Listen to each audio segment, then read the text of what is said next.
अस्सलामुअलैकुम, सुबह खैर। कैसे हैं आप सब लोग? ठीक ठाक हैं, मज़े में हैं, अपनी लाइफ एंजॉय कर रहे हैं। लाइफ को एंजॉय करना बड़ा ज़रूरी होता है क्योंकि ये हेल्दी एक्टिविटी भी होती है कि आप अपनी ज़िंदगी के हर मोमेंट को एंजॉय करें और आप अपनी ज़िंदगी के हर मोमेंट को यादगार बनाएं।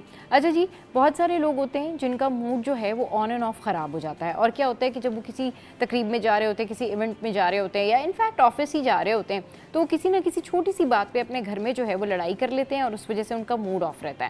लेकिन आपने कोशिश ये करनी है कि जब भी आप कहीं बाहर जा रहे हों तो उससे पहले जो है वो आप अपने घर में भी इस तरह से हैप्पी गो लकी रहें कि जब आप बाहर आएँ तो आपका बाहर मूड भी अच्छा हो। यही सोच लिया करें कि आज पूरा दिन अच्छा गुजारना है, तो ये जो सुबह हुई है, यानी ये जो सुबह हुई है, जैसे कि हस्बैंड वाइफ हैं या फिर बहन भाई हैं, आपस में बहुत ज़्यादा लड़ते हैं और सुबह उठ के लड़ रहे होते हैं। कभी नाश्ते पे लड़ाई हो जाती है, कभी किसी और चीज़ पे लड़ाई हो जाती है, कभी किसी बात पे आर्ग्यूमेंट हो जाता है। तो आपने क्या करना है, आपने टॉलरेंस रखनी है। अच्छा, सबसे ज़्यादा बहादुर कौन होता है? सबसे ज़्यादा बहादुर वो होता है जो कि अपना गुस्सा कंट्रोल कर लेता है। और ये जो गुस्सा होता है ना, ये चंद लम्हों का गुस्सा जो है ये पूरी ज़िंदगी का पछतावा होता है। अगर इस हवाले से मैं बात करूँ ना इंटरनेशनली, तो बहुत सारे ऐसे लोग हैं, बहुत सारे ऐसे कहानियाँ हैं, स्टोरीज़ हैं जिसमें ये वो कहते हैं कि अगर हम 2 मिनट अपना गुस्सा कंट्रोल कर लेते या अगर हम 1 मिनट अपना गुस्सा कंट्रोल कर लेते तो हम बहुत बड़ी तबाही और बर्बादी से बच जाते। तो आपने क्या करना है, आपने ये करना है कि कितनी भी कोई भी कैसी सिचुएशन, आई नो कि हम सब इस सिचुएशन से गुजरते हैं कि जब गुस्सा आ रहा होता है तो गुस्सा कंट्रोल नहीं कर पाते, बहस भी होती है, आर्ग्यूमेंट भी होता है और समहाउ ऐसा नहीं होता कि हम अपने आप को ठीक प्रूफ करना चाहते हैं, बस ये एक ईगो होती है कि सवाल का जवाब, जवाब का सवाल देना जो है वो ज़रूरी है। लेकिन अगर ये 2 मिनट या 3 मिनट जिस मोमेंट पे आपको लग रहा है कि ये बिल्कुल मतलब आउट ऑफ द बॉक्स जा रही है, उस मोमेंट पे अगर आप अपना गुस्सा कंट्रोल कर लें तो आप यकीन करें आप ज़िंदगी के बहुत बड़े बड़े पछतावों से बच जाएंगे। और ये जो पछतावा होता है ना, ये फिर सारी ज़िंदगी का होता है। यानी कि वो 2-3 मिनट जो गुस्सा कंट्रोल कर लिया जाता है ना, वो आपको बहुत बहुत बड़ी मुसीबतों से बचाता है। और बहादुर शख्स भी वही होता है जो अपना गुस्सा कंट्रोल कर ले, जिसको पता हो कि मैं रिप्लाई भी दे सकता हूँ, जिसको पता हो कि मैं जो है वो इसका बड़ा सॉलिड आंसर भी दे सकता हूँ। वहाँ आप अपना गुस्सा कंट्रोल करें और देखें आप आगे जो है उसको जब आगे सोचेंगे, उस मोमेंट को सोचेंगे, तो आपको अपने ऊपर प्राउड होगा कि आपने खामोश रहकर जो है वो एक बड़ा ज़बरदस्त जेस्चर दिया और ख़ामोश रहकर आप सलामत रहे। क्योंकि जो खामोश रहा वो सलामत रहा, जो चुप रहा वो सलामत रहा। अच्छा जी, तो आपने गुस्से को कंट्रोल करना है और बिल्कुल गुस्से को आपने जो है वो ज़्यादा नहीं बढ़ाना है। हम सब कोशिश करते हैं लेकिन ऐसा हो नहीं पाता कि हम गुस्सा कंट्रोल करें, लेकिन फिर भी हम सबको ये प्रैक्टिस करनी चाहिए कि गुस्से को कंट्रोल कैसे करना है। तो भाई गुस्से को ऐसे कंट्रोल करना है कि थोड़ी देर के लिए आप ये सोच लें कि मेरी कोई ईगो वीगो नहीं है। थोड़ी देर के लिए आप ये सोच लें कि ओके फ़ाइन, इसका जवाब अल्लाह दे देगा और अल्लाह पे छोड़ दें, क्योंकि अल्लाह जो है ना वो बेस्ट है जस्टिस करने में। और अल्लाह ताला जब जस्टिस करते हैं ना तो फिर इंसानों के जवाब जो हैं वो कम पड़ जाते हैं। चलिए जी, आगे बढ़ते हैं और शो का आगाज़ करते हैं। और शो का आगाज़ करते हैं जी रेमेडी से। और रेमेडी आज हमारे पास क्या है जी? रेमेडी भी देखें आज ज़हनी दबाव के हवाले से। तो जी, ज़हनी दबाव और स्ट्रेस दूर करने के लिए जो टोटका है, जो रेमेडी है, वो क्या है? तो उसके लिए आपको क्या करना है? उसके लिए आपको करना ये है कि आपको रात को सोने से पहले 1 गिलास नीम गर्म दूध में चुटकी भर हल्दी डालकर जो है उसको पी लेना है। अच्छा जी, फिर उसके बाद आपने क्या करना है कि उसके साथ 5 या 7 बादाम लेने हैं, फिर 2 खजूरें जो हैं वो खा लेनी हैं। फिर क्या करना है कि सुबह जब आप उठेंगे तो गहरी सांस लेने की मशक करें। अच्छा, फिर नाक से सांस अंदर 3 सेकंड रोकें और मुंह से आहिस्ता आहिस्ता बाहर निकालें। ज़्यादा ना रोक लीजिएगा, बस ये जस्ट 3 सेकंड, वो भी अगर इजीली आपसे हो सके तो। अच्छा, उसके बाद इससे क्या होगा कि आपके दिमाग को सुकून मिलेगा, आपकी नींद बेहतर होगी और जो जहनी दबाव है आपका वो कम होना शुरू हो जाएगा। चलें जी, शो में यहाँ वक्त तो एक ब्रेक का। ब्रेक के बाद जब वापस आएंगे तो करेंगे ढेर सारी बातें, हमारे करस्पॉन्डेंट हमारे साथ होंगे और टॉप स्टोरीज पर हम डिस्कशन करेंगे। तो आपने कहीं नहीं जाना, हमारे साथ रहना। Welcome back. न्यूज़ सेशन में खुश आमदीद। अच्छा जनाब, न्यूज़ सेशन में हमें ज्वाइन किया है हमारे करस्पॉन्डेंट वसीम भाई ने। वसीम भाई को वेलकम करते हैं। वसीम भाई, वेलकम टू द शो। कैसे हैं आप? ठीक ठाक हैं? जी, अल्लाह का शुक्र। अच्छा वसीम भाई, आज ना हम डिस्कस करेंगे सफ़र को, यानी पाकिस्तान में ट्रैवलिंग जो है वो कितनी आसान है, कितनी मुश्किल है, और आप अपने सफ़र को यादगार बनाने के लिए ट्रेन का इंतखाब करते हैं और जहाज़ का सफ़र जो है वो ज़्यादा आसान होता है, आप ज़्यादा आसानी से जो है वो जा सकते हैं, जहाज़ का सफ़र कर सकते हैं। लेकिन लोग बाकायदा तौर पर शौक़ के तौर पर जो है वो ट्रेन चूज़ करते हैं और उनकी कोशिश होती है कि फ़ैमिली के साथ, फ्रेंड के साथ वो जो है ट्रेन के सफ़र पर जाएँ और उसको यादगार बनाएँ। तो सबसे पहले तो ये बताएँ कि ये जो कोशिश है लोगों की कि जी वो ट्रेन से जाएँ और ट्रैवलिंग करें और सफ़र को यादगार बनाएँ, तो ये पाकिस्तान में हमारे ट्रेनों के हालात जो हैं अब तो वैसे तो काफ़ी बेहतर हो गए, लेकिन ग्राउंड रियलिटी क्या है, काफ़ी बेहतर हो गई ट्रेनें हमारी? देखिए बेहतर तो हो गई हैं, लेकिन इश्यूज़ उस वक्त आते हैं जब ट्रेन कहीं पे रुक जाए, कोई जंगल में या कोई वीराने में रुक जाए या फिर मैदानी इलाकों में या सहराओं में रुक जाए, हाँ। या ऐसी जगह पे रुक जाए जहाँ पे आबादी कम हो या ना होने के बराबर हो, तो उस वक्त ट्रेन का सफ़र जो है ना वो अज़ियत में तब्दील हो जाता है। नो डाउट कि ट्रेन का सफ़र उसकी लज़्ज़त, उसका लुत्फ़ हाँ। अलग ही है, यानी कि सही। हर स्टेशन पे रुकते हुए जाती है, जैसे कि स्टॉप्स होते हैं, उन स्टेशंस और उन जगहों का अपने एक तारीख़ी जो है वो अहमियत होती है। वो स्टेशंस जैसे कि टोबा टेक्सिंग का है या फिर दीगर हैं, खानेवाल का स्टेशन है। मैं अभी इस्लामाबाद गया था बाय ट्रेन, तो स्टॉप बाय स्टॉप जहाँ पे उसके ट्रेन थे कराक्रम के, वहाँ पे मैं रुकता हुआ गया, तो मैं उन स्टेशंस को भी इंजॉय करता हुआ गया, क्योंकि वो अंग्रेज़ों के दौर के स्टेशंस बने हुए। अच्छा, इसके साथ साथ जो रास्ते में ग्रीनरी थी, सब्ज़ा था, खेत खलियान थे, उनको देखता हुआ जा रहा था। जो गाँव की ज़िंदगी है, विलेज लाइफ है, उनको देखता हुआ जा रहा था। तो ये तमाम तर चीज़ें जब आप देखते हैं तो आपको जो है ना वो ज़हनी तौर पे बड़ा सुकून देती हैं, क्योंकि हम लोग जो हैं वो एक मशीनी ज़िंदगी गुजार रहे हैं। लेकिन जब हम अपनी रूटीन लाइफ से हट के थोड़ा सा सफ़र करते हैं और बिलख़ुसूस ट्रेन का सफ़र हो, तो उसका मज़ा ही अलग होता है। और ज़ाहिर बात है कि गैदरिंग होती है, फिर दोस्तों के साथ जाते हैं तो उसका अलग मज़ा है, फैमिली के साथ जाते हैं तो उसका अलग मज़ा है। सही। और हर जगह के जो है वो खाने या फिर जो चाय वगैरह होती है, ट्रेन में आते हैं भाई चाय पी लो, चाय ले लो, चाय, वो एक जो उनका अंदाज़ होता है अपनी प्रोडक्ट को सेल आउट करने का, ये चीज़ें फैसिलिटी फराहम करने का, वो भी अलग होता है। सही। फिर ट्रेन की जो आवाज़ होती है वो भी एक अलग वो है।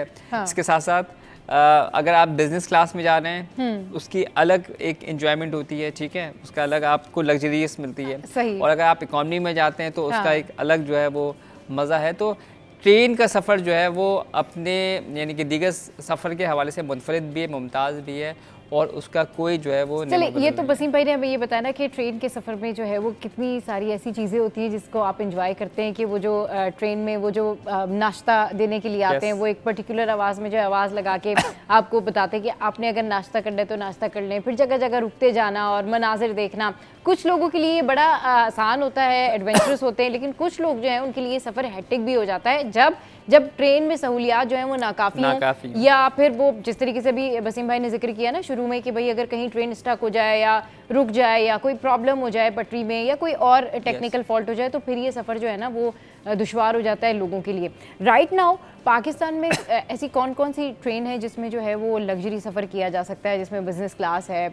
और थोड़ा सा डिफरेंस बताएं कि पहले के मुकाबले में अब जो इन्होंने नई चीज़ें की हैं, जो जदीद चीज़ें की हैं, जिसके बारे में कहते भी हैं पाकिस्तान रेलवे के इंतज़ामिया कि भाई कुछ चीज़ें हमने नई की हैं, कुछ इक्विपमेंट्स नए लाए हैं, कुछ सहूलियात नई दी हैं, टेबलें भी लगा दी हैं, तो वो ज़रा लोगों को बताएं कि क्या है फिर ट्रेन के हालात और सफ़र किस तरह किया जाए। देखें, कहते हैं कि जितना गुड़ डालोगे उतना जो वो मीठा होगा। सही है। ट्रेन के सफ़र के हवाले से बात करेंगे तो कुछ ट्रेनें जो प्राइवेट सेक्टर्स की हैं, जी, उसमें तो स्टेट ऑफ द आर्ट यानी कि लग्जरी बनी हुई है। उसमें आप अगर कोई कंपार्टमेंट लेते हैं, तो उसमें आपको वाईफाई की सहूलत, टीवी, इसके साथ साथ आपके लिए अलग डिनर, लंच, ब्रेकफास्ट का वो होता है। हाँ, सही। अच्छा, इसी तरीके से अगर हम गवर्नमेंट सेक्टर पे आए तो उनकी एक आध कोई ट्रेन ऐसी है, अभी फ़िलहाल मुझे नाम ध्यान में नहीं आ रहा, उसमें यह है कि आपकी कंपार्टमेंट अगर आपने एक ले लिया है तो उसके अंदर वॉशरूम अलग उसकी फैसिलिटी है। अच्छा, ठीक है, सही। वो एक अच्छा है, क्योंकि अगर हम कुछ ट्रेनें ऐसी हैं कि जिसमें कॉमन वॉशरूम है, सभी लोग इस्तेमाल करते हैं, तो आप भी थोड़ा सा हिचकिचाते हैं यूज़ करने के लिए ना। लेकिन जब आपका अपना कंपार्टमेंट मिल गया है तो उसमें वॉशरूम की सहूलत है, उसमें दीगर सहूलतें, यानी कि जो बर्थ हैं वो बहुत कंफर्टेबल होती हैं, ठीक है, आपका फैमिली के जो मेंबर्स का टिकट लिया है वो आपके साथ होते हैं, तो कंफर्टेबिलिटी रहती है उसमें। सही, हाँ। फिर मैं ये कहूँगा कि ट्रेन का सफ़र उस वक्त थोड़ा सा मुश्किल हो जाता है जब बीच में कोई टेक्निकल फॉल्ट आ जाए। अब लग्जरी मैंने ट्रेन करवाई है, मिसाल के तौर पर कोई भी हाँ। लिया हुआ है, मैंने 12, 15, 19 हज़ार रुपये का टिकट लिया हुआ है, लेकिन वो ट्रेन कहीं पे स्लो हो गई, कहीं पे रुक गई, कोई टेक्निकल फॉल्ट आ गया, तो फिर उस वक्त वो लग्जरियस जो एक चीज़ होती है वो भी फिर जो है ना थोड़ा सा मायूसी में हो जाती है कि यार मैंने क्यों करवा ली, इससे बेहतर मैं जहाज़ से चला जाता। हाँ बिल्कुल, इससे बेहतर मैं जहाज़ में ही चला जाता, मतलब ये मैंने क्या जो है वो मुसीबत पाल ली है। अच्छा ये बताएं कि अभी राइट नाउ जो लोग जाना चाहते हैं, ट्रेन से सफ़र करना चाहते हैं, उनके लिए रास्ते में जो मनाजिर आते हैं वो अभी इतने डेवलप हैं कि लोग उसको देखते हुए जाएं, एंजॉय करते हुए जाएं। आप अपने जहन में कुछ भी सपोज कर ले कि आप कराची से बेशक लाहौर ही जा रहे हैं, मुल्तान जा रहे हैं, कहीं पर भी जा रहे हैं, तो ज़रा वो जर्नी भी आप हमें बताएं। आपने सफ़र किया होगा, लोगों को ये पता होना चाहिए कि हमारी जो ट्रेन का जो रेलवे का निज़ाम है वो बेहतर हुआ है या नहीं हुआ है, और वो कितना महफूज है, ये ज़रूर बताएगा वसीम भाई कि कितना महफूज है। क्योंकि जो लोग मुल्क से बाहर से आते हैं और यहाँ से अपने कज़न्स वगैरह के साथ प्लान बना के ट्रेन का सफ़र करने के लिए स्पेशली जाते हैं, तो उनको भी पता चले कि भाई कितना महफूज है हमारे यहाँ पर ये सफ़र। अच्छा, मैं अपने यानी कि शऊर में, हाँ, एक तो मैं बचपन में गया था, ट्रेन का सफ़र किया था, तो बचपन के बाद अब यानी कि अपने शऊर में, होश हवास में, मैं अभी 23 तारीख को इस्लामाबाद गया था बाय ट्रेन। माशाल्लाह, चलिए अभी रीसेंट सफर करके कराक्रम एक्सप्रेस में। सही, हाँ। उसमें बिजनेस क्लास थी। सही। तो मुझे ट्रेन का सफ़र तो बहुत अच्छा लगा। जैसे मैंने आपको बताया कि मैंने जो विलेज लाइफ थी उसको एंजॉय किया, भैंसें बंधी हुई हैं, हाँ। दरिया गुजर रहा है, नहरें गुजर रही हैं, क्या ज़बरदस्त मनाज़िर। ये उस मनाज़िर, लेकिन फिर मुझे उस सफ़र में थोड़ा सा मज़ा उस वक्त किरकिरा हो गया जब ट्रेन कहीं पे स्लो हो जाती, हाँ, कहीं पे रुक जाती, कहीं पे स्लो जाती, कहीं पे रुक जाती, कहीं पे बता रहे थे कि रुकने की बस टेक्निकल ही है, कहीं पे रुक जाती, कहीं पे स्लो हो जाती, कहीं पे वो स्पीड पकड़ लेती।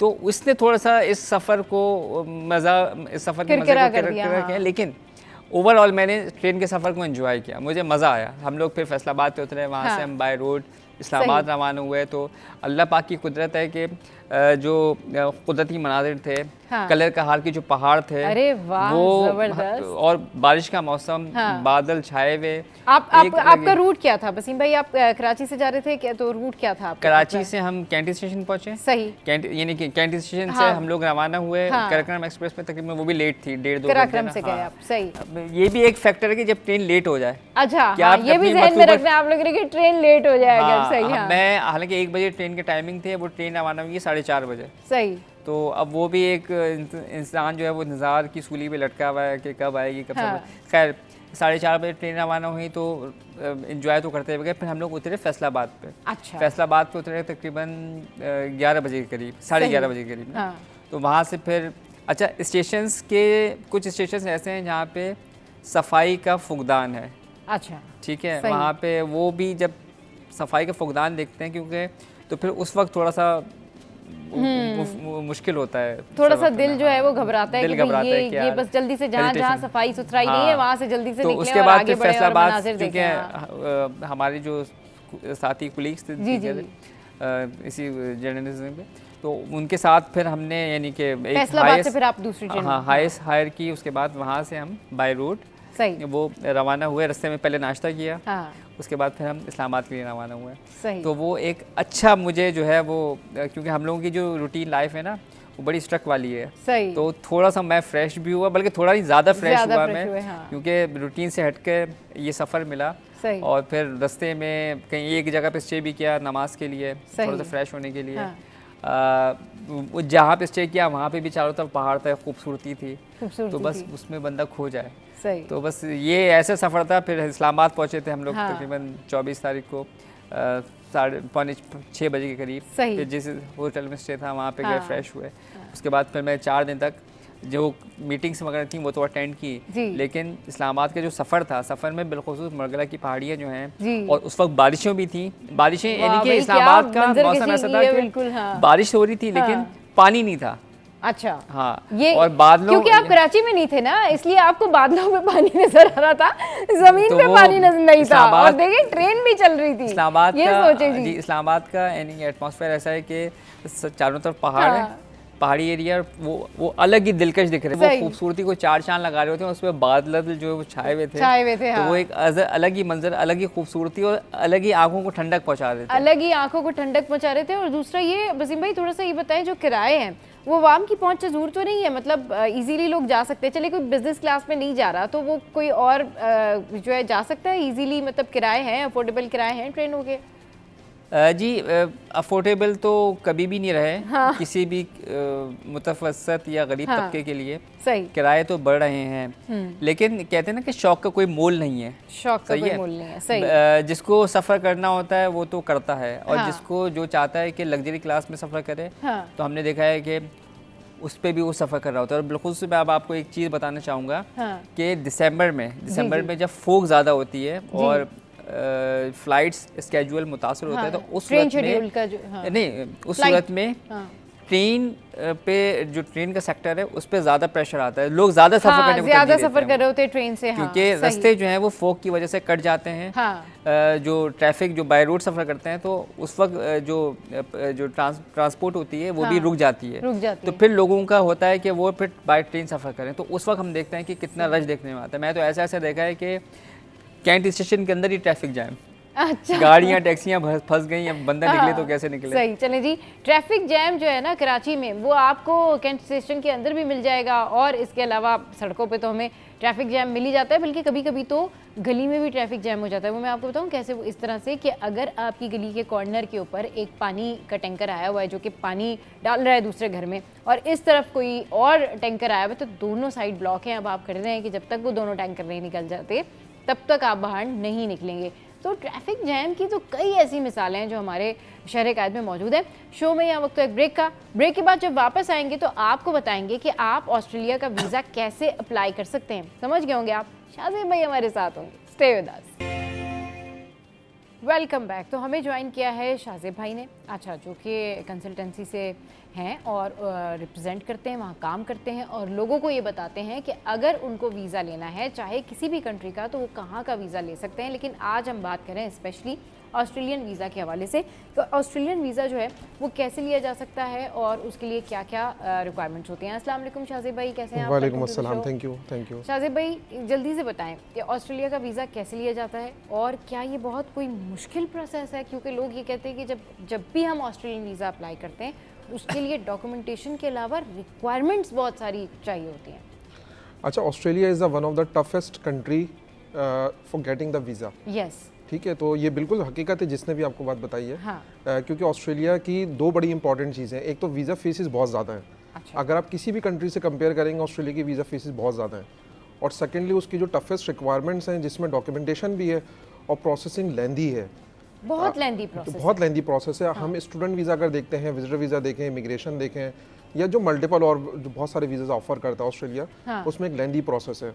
अगर हम बात करते हैं थोड़ी सी अगर स्टूडेंट वीज़ा की ना, तो अभी एक और भी चीज़ बहुत इंपॉर्टेंट ये है कि उसका वीज़ा रेशो भी बहुत ज़्यादा अच्छा नहीं है बाकी कंट्रीज़ के मुकाबले में। जैसे अगर हम विजिटर वीज़ा की बात करें तो टफेस्ट का मतलब ही यही है कि जो बाकी कंट्रीज़ विजिटर वीज़ा अनाउंस करते हैं उसमें उनका वीज़ा रेशो काफ़ी बेहतर है, लेकिन ऑस्ट्रेलिया समटाइम्स इस तरीके से परफॉर्म करता है कि स्ट्रॉन्गेस्ट प्रोफाइल को भी रिफ्यूज़ कर देता है विजिटर वीज़ा में।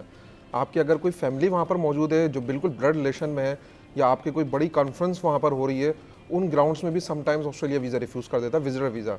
ऑल दो आपका ट्रैवल हिस्ट्री बहुत अच्छा है, आपके फाइनेंशियल्स बहुत स्ट्रॉन्ग है, उसके बाद भी विजिटर वीज़ा रिफ्यूज़ हो जाता है। तो ये कुछ ऐसी चीज़ें हैं। स्टूडेंट्स को ज़्यादा दे रहे होते हैं ये लोग वीज़ा। अच्छा, इनका एवरी ईयर कोटा अनाउंस होता है जो कि जुलाई में अनाउंस होता है एवरी ईयर। सही, उसमें एक कोटा अनाउंस होता है कि इनको पूरे साल में कितने लोग रिक्वायर्ड है वहाँ पर। अच्छा। वो स्किल्ड प्रोफेशनल्स भी होते हैं, विजिटर वीज़ा के भी लोग होते हैं, फैमिलीज होती है जिनकी ऑलरेडी वहाँ पर फैमिली मौजूद है, वो अपने स्पाउस को या अपनी फैमिली को इनवाइट कर रही हैं, तो उसका एक स्पेसिफिक कोटा है कि उनको 1,85,000 लोगों की रिक्वायरमेंट है, जिसमें 71% कोटा तकरीबन स्किल्ड इमिग्रेशन का होता है। अच्छा। तो इसी तरीके से स्टूडेंट वीज़ा का भी कोटा है, तो उन्होंने एक कैपिंग लगा दी है स्टूडेंट वीज़ा के ऊपर कि हमें इतने लोगों की रिक्वायरमेंट है, इसलिए चूँकि नंबर ऑफ एप्लीकेशन ज़्यादा आती हैं पूरे दुनिया से, अब जो स्टूडेंट्स की, तो वो क्या करते हैं कि लिमिटेड कर दिया उन्होंने, रिक्वायरमेंट्स बहुत ज़्यादा बढ़ा दी हैं। अब जीएस एक नई रिक्वायरमेंट आ गई है जो स्टूडेंट वीज़ा के अंदर कि जेन्युइन स्टूडेंट होना ज़रूरी है। अभी ये जो 2025 की जो पॉलिसी है वो आप बता रहे हैं? जी वही मैं बता रहा हूँ। पहले ये पॉलिसी थी जीटीई के नाम से, जेन्युइन टेम्परेरी इंट्रेंड, यानी कि आप जेन्युइनली टेम्परेरी वीजा पे अगर आते हैं तो प्रूफ करना है अपने आप को कि आप कैसे जेन्युइन स्टूडेंट हैं। तो अब उन्होंने इसको नाम चेंज करके जीएस कर दिया है 2025 में कि अब आपने प्रूफ करना है कि आपका कोई गैप नहीं है, क्योंकि हमारे यहाँ अनफॉर्चुनेटली बहुत सारे कंसल्टेंट्स गैप फिल करने के लिए एक्सपीरियंस लेटर्स लगा देते हैं, या फाइनेंशियल शो करने के लिए अपने अंकल की स्टेटमेंट लगा दी या किसी फ्रेंड की स्टेटमेंट लगा दी, किसी से अमाउंट बोरो कर लिया।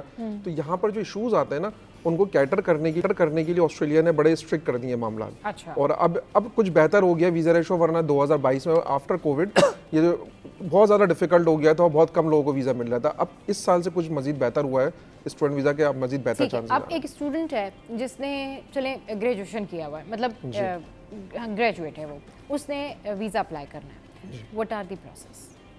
अच्छा, प्रोसेस इसमें सबसे पहले ये कि यूनिवर्सिटी सर्च करनी है। जैसे अगर ग्रेजुएट किया तो बीए बीकॉम उसने क्या किया हुआ उसने, और आगे करना क्या चाहता है ऑस्ट्रेलिया के अंदर।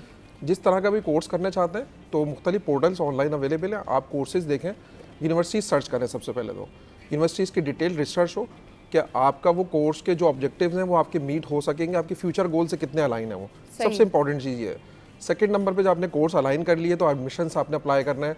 तो हर यूनिवर्सिटी की $50 से लेकर $150-200 के दरमियान फीसिस होती हैं। आपने वो तकरीबन 4 से 5 यूनिवर्सिटीज़ को आपने टारगेट करना है कि अगर 1-2 जगहों से आपका एडमिशन रिजेक्ट भी हो जाए तो आपके पास 2-3 ऑप्शंस मौजूद हों। आपके पास जब एडमिशन्स आ गए, अब आपके पास 2-3 ऑफर्स हैं यूनिवर्सिटीज़ के, आप देखें कि दोनों में से, तीनों यूनिवर्सिटीज़ में से रैंकिंग किसकी अच्छी है, कौन सा ऐसा कोर्स है जो मेरे ऑब्जेक्टिव से अलाइन है। जब यूनिवर्सिटीज़ फाइनल हो गए एंड देन उसके बाद आपने ट्यूशन फीस पे करनी होती है। सही। जैसे लेट से अगर $15,000 से $20,000 तक की यूनिवर्सिटीज़ हैं तो आपको मिनिमम 6 मंथ्स की ट्यूशन फीस पे करनी होती है। अच्छा। आपने जब 6 मंथ्स की ट्यूशन फीस आपने पे कर दी, तो आपको वहाँ से निकलता है COE, जो कहलाता है कन्फर्मेशन ऑफ एनरोलमेंट। सही। कन्फर्मेशन ऑफ एनरोलमेंट जब आपका आया एंड देन आप वीज़ा एप्लीकेशन प्रोसेस के लिए रेडी हो गए, उसमें फिर आपको अपना SOP लगाना है, स्टेटमेंट ऑफ पर्पस आपने बताना है कि मैं क्यों आना चाहता हूँ, मैंने ऑस्ट्रेलिया को ही क्यों चूज़ किया, ये यूनिवर्सिटी को मतलब क्यों चूज़ की, मेरे फ्यूचर गोल्स क्या होंगे। उसके बाद आपने पासपोर्ट लगा दिया, बैंक स्टेटमेंट आपने लगा दी, आपका हेल्थ और जो हेल्थ इंश्योरेंस होगा उसके साथ आपने वो लगा दिया, फिर आपका बायोमेट्रिक होगा, फिर आपने वीज़ा फीस पे की। तकरीबन आज अभी जो जुलाई 2025 की अपडेट है तो ऑलमोस्ट $2,000 के करीब ऑस्ट्रेलिया ने वीज़ा फीस अपनी कर दी हैं। पहले बहुत कम होती थी एक ज़माने में, लेकिन अब $2,000 वीज़ा फीस है। आपने वीज़ा फीस पे की तो तकरीबन 30 से 40 डेज में आपका ये आउटकम रिसीव हो जाता है। सिर्फ एक आखिरी चीज़ में बैंक स्टेटमेंट के हवाले से आपको $30,000 ऑस्ट्रेलिया में लिविंग एक्सपेंस शो करना है कि आपके पास 1 साल का बजट मौजूद है और जो 6 मंथ्स की ट्यूशन फीस रिमेनिंग है, क्योंकि आपने 6 महीने की पे की थी, तो अब अगर $7,500-8,000 आपकी रिमेनिंग रह गई है तो आप वो $30,000 में आप ऐड कर लेंगे तो तकरीबन $38,000 की स्टेटमेंट, यानी कि पाकिस्तानी तकरीबन आपको 7 से 8 मिलियन के दरमियान का स्टेटमेंट रिक्वायर्ड होगा। तो अगर ये सारे डॉक्यूमेंटेशन है तो फिर आप वीज़ा अप्लाई करेंगे और फिर आपको वीज़ा लग जाता है। तो वो ड्यूरेशन उसका वही होता है कि आपका कोर्स अगर 1 साल का है, 2 साल 3 साल आपका वो कोर्स कंप्लीट होता है तो PSW देता है। कॉम्प्लिकेशन लोगों को ज़्यादातर क्या कंप्लेन करते हैं लोग कि जी हम जब वीज़ा अप्लाई कर रहे हैं तो शाहज़ेब भाई ये हमारी जो उनकी रिक्वायरमेंट है ये हमने फुलफिल कर दी है, अभी हमें यहाँ पर ये हर्डल आ रही है। अच्छा, हर्डल सबसे ज़्यादा जो स्टूडेंट्स को, पेरेंट्स को आता है वो बैंक स्टेटमेंट का आता है। अक्सर लोग मशवरे करते हैं कि बैंक स्टेटमेंट हम किस का दे सकते हैं। सही। किसी बैंक से स्पॉन्सरशिप ले सकते हैं, किसी इन्वेस्टर से हम अमाउंट अपना एडअप करवा के अपना अकाउंट में कर सकते हैं, लेकिन मैं जो इसको रिकमेंड नहीं करता। अच्छा। क्योंकि वो हर एक चीज़ की आपकी जजमेंट्स कर रहे हैं, उन जजमेंट्स की बेसिस पर डिसीजन आपका देते हैं। सही। तो वो ये चाहते हैं कि आपके अकाउंट में आपके अपने पेरेंट्स का पैसा, आपके बहन भाइयों में से किसी का अमाउंट उसमें रखा हुआ हो और वो आपके यूज में जो हो, आपके कोई क्लोज रिलेटिव हो। क्लोज रिलेटिव हो, क्योंकि देखिए आप ये बता रहे हैं उसको कि मेरे पास ये अमाउंट मौजूद है और आने वाले साल में मैं ऑस्ट्रेलिया को तंग नहीं करूंगा, क्योंकि देखिए लिमिटेड आवर्स अलाउड होते हैं स्टूडेंट वीजा के अंदर, 20 आवर्स पर वीक अलाउड होते हैं। तो आप उसमें इतना कुछ नहीं कर लेते कि जिसमें आप अपनी ट्यूशन फीस भी निकाल लें, बेयर कर लें और आपने लिविंग एक्सपेंस भी बेयर कर लें। अनफॉर्चुनेटली हमारी यहाँ गाइडलाइंस दी जाती हैं कि आप वहाँ पे इतनी अर्निंग कर लेंगे कि जिसमें आप अपनी ट्यूशन फीस भी बेयर कर लेंगे और आप साथ साथ जो है जो वहाँ के लिविंग एक्सपेंस है वो भी बेयर कर लेंगे, जबकि ऐसा होता नहीं है रियलिटी में।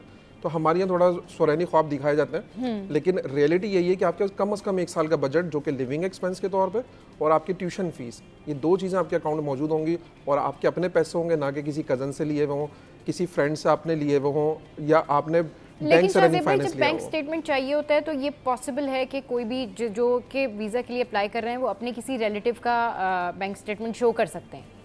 अच्छा, रिलेटिव का कर सकते हैं, हाँ। लेकिन अब उसमें दो इंपॉर्टेंट चीज़ आएंगी। एक तो ये कि आपका रिलेशन उनके साथ क्या है, हाँ, बाकायदा family registration certificate FRC NADRA से अच्छा। आपको बताना पड़ेगा कि ये मेरा FRC है, तो मेरी अगर मदर है हाँ। यहाँ पर FRC में, तो वहाँ पर वो मेरे अंकल लग रहे हैं, यानी कि मेरे मामू लग रहे हैं वो, तो सही। उनका FRC दिखाना पड़ेगा बहन भाइयों का। तो रिलेशन एक तो शो करना जरूरी एक है। तो मतलब जो कंफर्म रिलेशन है वो शो Yes, करना चाहिए, और वरना second- वरना ये कि अगर लोग इस तरह से किसी और से That's right. कोई स्ट्रेंजर से ले लेते हैं या जानने वालों से, दूर के जानने वालों से ले लेते हैं तो वो उनसे आप फिर- रिलेशनशिप हाँ, नहीं शो कर सकते। show नहीं कर सेकंड, जो भी स्पॉन्सर कर रहा है आपको, उसका सोर्स ऑफ इनकम बहुत इंपॉर्टेंट है। वो अगर अच्छा। बिजनेस करते हैं तो बिजनेस रजिस्ट्रेशन डॉक्यूमेंट्स, अगर वो जॉब करते हैं तो उनके तमाम pay slip, experience letter, all दो जो भी स्पॉन्सर होता है ना, हाँ। वो नॉर्मली तौर पे कोई जॉब करने वाला नहीं हो सकता, सही। क्योंकि वो भी ये अंदाजा लगाते हैं जब असेसमेंट कर रहे होते हैं। तो ये जेन्युइन स्टूडेंट के अंदर एक और पॉइंट यही है जी। कि वो ये चेक करते हैं कि अगर एक जॉब करने वाला जो 2 लाख रुपए अर्न खुद कर रहा है, हाँ। और अगर उसका एक्सपेंस 1.5 लाख रुपए आता है, तो 50,000 रुपए अगर उसके पास सेविंग हो रही थी, तो उसका स्टेटमेंट 7 मिलियन का कैसे हो सकता है? कैसे हो तो वो थोड़ा सा इलॉजिकल हो जाएगा मैटर। सही। तो ज़्यादातर जो फाइनेंशियल स्पॉन्सर्स किसी भी स्टूडेंट वीज़ा के होते हैं, वो ज़्यादातर बिजनेस ही कर रहे होते हैं। उनका तमाम बिजनेस रिकॉर्ड्स, उनकी बैंक स्टेटमेंट्स, उनका अकाउंट मेंटेनेंस, और फिर उनका सबसे इंपॉर्टेंट उनका इनकम टैक्स रिटर्न और कंपनी रजिस्ट्रेशन डॉक्यूमेंट्स उनके रिक्वायर्ड होते हैं जब वो फाइनेंशियल स्पॉन्सरशिप बनती है उसकी। सही। अच्छा, ये बताएं शाजी भाई कि आप क्या प्रेफर करते हैं लोगों को जब आपके पास स्टूडेंट आते हैं कि भाई हमें वीज़ा चाहिए और हम जाना चाहते हैं, तो आप उनको जॉब वीज़ा अप्लाई करते हैं कि स्टूडेंट जो है यहाँ से ऐसा वीज़ा लें जिसमें वो यूनिवर्सिटी में एडमिशन भी लें और साथ साथ उनको वहाँ पर जॉब भी मिल जाए, रिहाइश का भी इशू नहीं हो? आपकी प्रेफरेंस क्या होती है लोगों को ये सजेशन देने में कि भाई ठीक है आप ऑस्ट्रेलिया जाना चाहते हैं तो ये राइट वे है, ये तरीक़ेकार है जिससे आपको वहाँ कम परेशानी होगी? अच्छा, जो जो प्रोसीजर है ना, हाँ। जैसे पूरा ऑस्ट्रेलिया है, 8 स्टेट्स ऑस्ट्रेलिया की, जी जी। हमारी जो प्रेफरेंस स्टूडेंट को गाइड करने की होती है ना, वो डिपेंड कर रही होती है कि उसकी इमिग्रेशन पॉलिसी क्या है, क्योंकि हर स्टेट की इमिग्रेशन पॉलिसी डिफरेंट है। डिफरेंट है। तो हम ये देखते हैं कि ये जो हमारा आज स्टूडेंट जा रहा है, क्योंकि हर स्टूडेंट का पर्पस यही होता है कि फ्यूचर में वहाँ पर इमिग्रेशन भी लेगा। यस। तो हम क्योंकि 3 ज़ाहिर हो जाते हैं उसी वजह से। That's right. Student visa complete करेगा तो PSW पे आ जाएगा, पोस्ट स्टडी वर्क परमिट पे। उसको लीगली तौर पे 1 से 3 साल के दरमियान का उसको वहाँ पर वर्क परमिट ऑटोमेटिकली मिल जाता है। सही। फिर जब वर्क परमिट कन्वर्ट होता है तो फिर वो उसको इमिग्रेशन मिल जाती है। तो हम ये देख रहे होते हैं कि साउथ ऑस्ट्रेलिया जैसे है या विक्टोरिया है, जैसे मेलबर्न आता है, न्यू साउथ वेल्स है, इनमें से कौन से ऐसे स्टेट्स हैं या प्रोविंसेस ऐसे हैं जिनकी इमिग्रेशन पॉलिसी बहुत स्ट्रॉन्ग है। हम स्टूडेंट को अपने उस लिहाज से गाइड कर रहे होते हैं कि इस यूनिवर्सिटी में, इस रीजन में, इस स्टेट के अंदर आप जाएंगे, फ्यूचर में आपको इमिग्रेशन के अंदर ज़्यादा आसानी होगी। या ये कोर्सेज हैं जो फ्यूचर में हाई डिमांड कैटेगरीज होने वाली हैं ऑस्ट्रेलिया की, जिसमें उसको डिमांड ज़्यादा होंगी। और अगर आप ये कोर्स कर लेते हैं या AI में, साइबर सिक्योरिटी में आप बैचलर मास्टर्स कर लेते हैं, तो बड़ी डिमांड्स इसकी फ्यूचर में होंगी, इसमें ईजिली आपको इमिग्रेशन मिल जाएगी। तो हम बेसिकली ये गाइड कर रहे हैं। तो और इसमें सबसे एक और इम्पॉर्टेंट जो बच्चों को चैलेंज आता है ना, वो लैंग्वेज का आता है। और यहाँ जो अनफॉर्चुनेटली स्कूल से जब वो पास आउट होते हैं तो उनकी लैंग्वेज प्रोफिशिएंसी इतनी स्ट्रांग नहीं होती। तो लैंग्वेज प्रोफिशिएंसी में IELTS है, PT है, डोलिंगो है, मुख्तलिफ एग्जाम्स एक्सेप्टेबल हैं। और अब एक और नया एग्जाम 7 अगस्त से ऑस्ट्रेलिया ने स्टार्ट कर दिया एक्सेप्ट करना, उसका नाम है लैंग्वेज सर्ट। लैंग्वेज सर्ट एक UK का एग्जाम है जो 7 अगस्त से ऑस्ट्रेलिया ने एक्सेप्ट करना शुरू किया है, और वो बाय स्ट्रक्चर ईजी एग्जाम है एज कम्पेयर टू IELTS। तो वो तमाम स्टूडेंट्स जो करना चाहते हैं तो वो लैंग्वेज सर्ट को भी अटेम्प्ट करते हैं, और उसका स्ट्रक्चर इजी है, वो उसमें क्या इजी स्कोर आ सकता है। बेनिफिशियल है? बाकी जो प्रोग्राम्स हैं इनके उससे बेनिफिशियल है? हाँ, पहले क्योंकि ऑस्ट्रेलिया में 6 एग्जाम्स एक्सेप्टेबल है, IELTS, academic, journal, TOEFL, PT, CAE और इसके अलावा OET, ये 6 एग्जाम्स एक्सेप्टेबल थे। लेकिन अब जो उन्होंने 2-3 एग्जाम्स और कर दिए सेल्फ-एप के नाम से 7 अगस्त से, और जो लैंग्वेज सर्ट, तो अभी जो मैंने पिछले 10-12 दिनों में कंपेयर किया है तो मुझे ऐसा लगा है कि उसका स्ट्रक्चर थोड़ा ईजी है। जो लैंग्वेज सर्ट है वो अब इमिग्रेशन में भी एक्सेप्टेबल है, और स्टूडेंट वीज़ा में भी मल्टीपल यूनिवर्सिटीज जो उसको एक्सेप्ट कर रही हैं। लैंग्वेज सर्ट जो है वो कंपैरेटिवली बाकी प्रोग्राम से ज़्यादा इजी है। इजी भी है और स्ट्रक्चर क्या वाइज। ड्यूरेशन है इसकी कंप्लीशन का? कंप्लीशन का ड्यूरेशन ये है कि 4 घंटे का एग्जाम होता है। अच्छा। और इसमें बेनिफिट ये होता है कि आप स्पीकिंग जो है वो किसी भी डे में रख सकते हैं और अपनी कोर्स मर्जी कितना से। लेंदी है, क्या है उसके? इसमें प्रिपरेशन होती है, ऑफिशियल वेबसाइट है, उस पर सारा जो टेस्ट प्रिपरेशन मटेरियल है सब अवेलेबल है। स्टूडेंट जाते हैं वहाँ से मटेरियल डाउनलोड करते हैं, प्रिपरेशन करते हैं, अपने टेस्ट की डेट बुक कर लेते हैं। ठीक है। मुख्तलिफ सेंटर्स हैं पाकिस्तान के अंदर, कराची में भी 2-3 सेंटर्स हैं, वहाँ अपनी टेस्ट की डेट बुक करते हैं, जाके कंप्यूटर बेस्ड एग्जामिनेशन उनका होता है, एंड देन उसके बाद उसका रिजल्ट आ जाता है। 5 वर्किंग डेज में उसका रिजल्ट आ जाता है। ये यूके के लिए, लेकिन नहीं, ये यूके की ऑस्ट्रेलिया के बॉडी लिए- है हाँ, लेकिन जिसका ये ऑस्ट्रेलिया एग्जाम है, के लिए लेकिन अब ऑस्ट्रेलिया ने 7 अगस्त से इसको एक्सेप्ट करना शुरू कर दिया, ओके। अप्रूव कर और दिया ये एग्जाम। यूके के लिए भी जो यूके है के लिए तो था ही, एक लॉन्ग रेंज में हाँ। मुख्तलिफ यूनिवर्सिटी उसको एक्सेप्ट कर रही थी अक्रॉस द वर्ल्ड, और भी बहुत सारे कंट्रीज में एक्सेप्टेबल है, सही, हाँ। लेकिन अब बाकायदा ऑस्ट्रेलिया की इमिग्रेशन में भी इस प्रोग्राम को एक्सेप्ट करना शुरू कर चलें दिया। जी, ठीक है, इस हवाले से मजीद भी बात करेंगे शो में या वक्त एक ब्रेक का, और ब्रेक के बाद वापस आएंगे तो फिर बसीम भाई से पूछेंगे, बसीम भाई ने जाना है ऑस्ट्रेलिया, हमारे साथ रहिए। Welcome back. तो बात हो रही है कि ऑस्ट्रेलिया किस तरीके से आसानी से जाया जा सकता है, कैसे वीज़ा अप्लाई किया जा सकता है, पूरी डिटेल शाज़िब भाई ने आप लोगों को बताई, एंड आई होप कि आपको ज़रूर ये सारा प्रोसेस जो है वो समझ में आया होगा। वसीम भाई, आपने जाना है ऑस्ट्रेलिया? नहीं, जिस तरीके की डॉक्यूमेंटेशन बताई गई और जिस तरीके का प्रोसेस बताया गया है, उससे तो मैंने मेरा उससे आपने हिम्मत हार बड़ा दी। हिम्मत ही हार गई, क्योंकि बहुत ही मुश्किल है कि ये डॉक्यूमेंट्स लाओ तो वहाँ से लाओ, क्योंकि सही। क्योंकि एक तो टाइम नहीं होगा आपके पास, जाहिर सी बात है। हमारे मुल्क में भी जो है वो डॉक्यूमेंटेशन का हुसूल इतना मुश्किल है, सही। तो जब दूसरे मुल्क के लिए हम ये करेंगे तो फिर वो कितना एक्टिव होगा। तो भाई मैंने ऑस्ट्रेलिया नहीं जाना, मैं कराची में ही सही हूँ और खुश हूँ मैं। बसीम भाई ने ऑस्ट्रेलिया नहीं जाना, बसीम भाई कराची में ठीक है। क्यों? क्योंकि जो इतना जो लंबी चौड़ी डॉक्यूमेंटेशन है ना, तो वो उससे होता है कि भाई इतनी डॉक्यूमेंटेशन कौन करेगा, और कहीं ना कहीं ये बहुत सारे ऐसे लोग हैं जो ये सोच के वो कर सकते हैं, आसानी से कर सकते हैं, लेकिन कौन जाएगा अभी इस ऑफिस में जाएं, उधर चक्कर लगाएं, ये सारा कुछ करें। क्योंकि हम लोग तो उस तरह के लोग हैं ना कि अगर यूनिवर्सिटी में फ़ोटोकॉपी करानी हो तो एक शॉप से, मतलब अब वो जहाँ से जिस एडमिन से आपने पेपर लिया है उस एडमिन से फ़ोटोकॉपी कराने तक 2 दिन तक लोग ये सोचते हैं अच्छा कल जब वापस आ रहे होंगे कॉलेज तो फिर आते हुए फ़ोटोकॉपी करा लेंगे। तो भाई जहाँ पर इतना लेंदी प्रोसेस हो तो वहाँ पर जो लोग अप्लाई करते हैं तो वो बिल्कुल इसको साबित कदमी से अप्लाई करें, कंसिस्टेंसी के साथ अप्लाई करें, ताकि आप ऑस्ट्रेलिया पहुँच जाएँ। और ये प्रोसेस थोड़ा लेंदी है लेकिन मुश्किल नहीं होता, मुश्किल बस बैंक स्टेटमेंट होती है कि वो लोगों के लिए ज़ाहिर है जो ऑस्ट्रेलिया जा रहे हैं वो कुछ अर्निंग्स के लिए जा रहे हैं, फ्यूचर की बेहतरी के लिए जा रहे हैं, अगर उनके पास बैंक स्टेटमेंट होगा तो फिर डेफिनेटली वो विजिट वीज़ा अप्लाई करेंगे। तो ये है। ये बताएं कि ऑस्ट्रेलिया का स्टूडेंट वीज़ा के बारे में तो आपने बताया, ऑस्ट्रेलिया का विजिट वीज़ा आसानी से मिल जाता है कि अगर कोई शख्स कहता है जी मैं घूमने के लिए जाना चाहता हूँ, उसकी क्या रिक्वायरमेंट है? अच्छा, Australia is not a tourist country, right, ठीक है, नॉर्मली टूरिस्ट कंट्री नहीं है, ऑल दो उसके जो वीज़ा स्ट्रीम्स हैं उसमें as a tourist visa include है कि आप बिजनेस स्ट्रीम पे जा रहे हैं, बिजनेस विजिटर वीज़ा पे जा रहे हैं, टूरिस्ट पे जा रहे हैं, पर जा रहे हैं, ब्लॉगिंग के लिए जा रहे हैं, डेफिनेटली। तो उसमें एक तो 2 चीज़ें इंपॉर्टेंट है, या तो आप इनविटेशन आपकी फैमिली वहाँ से इनवाइट आपको कर रही हो, सही, या कोई इदारा कर रहा हो ओके, तो विजिटर वीज़ा आपका लग सकता है। यानी कि अगर आप आपने जैसे कहा कि मैं व्लॉगिंग के लिए जा रही हूँ तो किसी प्रोग्राम को आप कवरेज देने के लिए जा रही हैं, या कोई ऐसे इवेंट को करने के लिए जा रही हैं, किसी बिजनेस मीटिंग में जा रही हैं, तो फिर उसके लिए वहाँ से इनविटेशन रिक्वायर्ड होगा, जो सबसे मुश्किल तरीन काम है। सही, नहीं तो फिर आपकी फैमिली मेंबर्स वहाँ पे मौजूद हो। अच्छा, हमारे यहाँ नॉर्मली क्या होता है कि जो एक्सटेंड रिलेटिव्स हैं ना, उनका इन्विटेशन हम मंगवा लेंगे। हमारे यहाँ जो हर्डल्स आते हैं लोगों के अंदर वो ये आता है कि हमारे एक्सटेंडेड फैमिली मेम्बर वहाँ पे रह रहे हैं, तो क्या हम अपने कज़न से अगर स्पॉन्सरशिप मंगवा लें या वो अगर हमें स्पॉन्सर कर दे तो क्या हमारा हो जाएगा? नहीं होगा। अच्छा, क्योंकि ऑस्ट्रेलिया में सिर्फ उन लोगों को विजिटर वीज़ा दिया जाता है फैमिली स्ट्रीम में जिनके अपने बहन भाई वहाँ पे मौजूद हों या उनके पेरेंट्स मौजूद हों, सिर्फ उस बेसिस पे दिया जाता है। और अगर हम बात करते हैं नॉर्मल विजिटर वीज़ा की, तो उस पर ट्रैवल हिस्ट्री अच्छा अलाउड हो, जैसे आपने कोई यूरोपियन अच्छे कंट्री विजिट किए हुए हैं, या जो टूरिस्ट कंट्रीज़ हैं, दुबई हो गया, उसमें मलेशिया, थाईलैंड, सिंगापुर या मालदीव्स है, इस तरह की कंट्रीज़ की अगर आपके ट्रैवल हिस्ट्री मौजूद है, और तीसरे नंबर पर आपके फाइनेंशियल्स बहुत स्ट्रॉन्ग हैं, तो उनको लगेगा कि आप वाकई टूरिस्ट हैं, आपने मुख्तलिफ कंट्रीज़ टूर किए हुए हैं, तो अब आप आएँ ऑस्ट्रेलिया को एक्सप्लोर करें। जैसे अभी दिसंबर आ रहा है, बड़े लोग जाते हैं वहाँ पे न्यू ईयर के लिए, क्योंकि सिडनी में एक बड़ा शो होता है, एक बड़ा फायरवर्क होता है जिसके लिए अक्सर लोग पूरी दुनिया से जाते हैं सिडनी।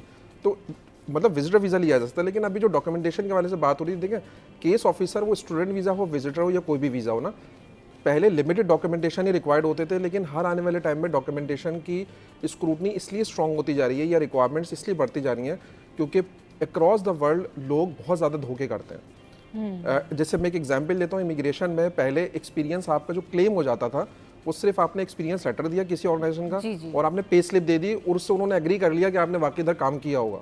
लेकिन हमारे यहाँ पर मुख्तलिफ जगहों से लोगों ने एक्सपीरियंस लेटर्स लिए, स्कैम करना शुरू किया, हाँ। फेक बनवाने शुरू कर दिए, और फिर जब उनकी वहाँ पर वेरिफिकेशन हुई पता चला वो तो वहाँ काम ही नहीं करते थे। तो अब उनको वो कहते हैं कि आप एवरी मंथ की स्टेटमेंट दिखाएं जिसमें आपका एवरी मंथ सैलरी आ रही हो, उस अकाउंट से आ रही हो, फिर आपका यूबीआई की डिडक्शन हो रही हो, आपका प्रोविडेंट फंड डिडक्ट हो रहा हो, आपने प्रॉपर टैक्स फाइलिंग की हुई हो। तो अब उनको थर्ड पार्टी एविडेंसेस रिक्वायर्ड है, यानी कि अब वो एम्प्लॉयर पे बिलीव नहीं करेंगे डॉक्यूमेंटेशन में, और इसके अलावा आपके किसी भी डॉक्यूमेंट पे वो बहुत ज़्यादा बिलीव नहीं करते।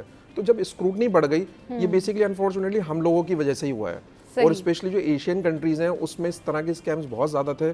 तो जहाँ पहले लिमिटेड डॉक्यूमेंटेशन या लिमिटेड रिक्वायरमेंट्स होती थी, अब वो रिक्वायरमेंट्स उन्होंने बहुत ज़्यादा बढ़ा दी हैं। तो विजिटर वीज़ा में भी ऐसे ही है कि आपके पास अगर ये सारे डॉक्यूमेंटेशन पूरी है तो तकरीबन जो हमारे डॉक्टर्स हैं, यहाँ जो इंजीनियर हैं, जो स्टूडेंट हैं, जो मतलब इंजीनियरिंग पढ़ रहे हैं या मेडिसिन पढ़ रहे हैं, उन लोगों के लिए वीज़ा के चांसेस कितने होते हैं? ये क्वेश्चन मुझसे जो है वो कल किसी ने लिंक्डइन पे किया था, तो मैंने सोचा कि शाज़ेब भाई आएंगे तो ज़रूर पूछूंगी। जज़ाकल्लाह। अच्छा, इनके लिए पूरा एक इमिग्रेशन प्रोग्राम है। अच्छा। ऑस्ट्रेलिया की स्किल्ड इमिग्रेशन में 3 जो सब क्लासेस हैं, सब क्लास 1889 के नाम से 190 और 491 इमिग्रेशन। अच्छा। तो इसमें बहुत ईजी रिक्वायरमेंट है कि आपके पास अगर 16 ईयर एजुकेशन कंप्लीट हो गई है, सही, और आपके पास 1 ईयर का पोस्ट क्वालिफिकेशन एक्सपीरियंस मौजूद है, यानी प्रोफेशनल यूनिवर्सिटी का कोई, दैट्स राइट, तो वो आप इमिग्रेशन के लिए एलिजिबल है। फिर उसमें आइल्स का स्कोर है या पीटी या लैंग्वेज सर्ट, इस तरह के एग्जाम्स में अगर आप अपेयर होते हैं तो इसमें फिर पॉइंट सिस्टम है।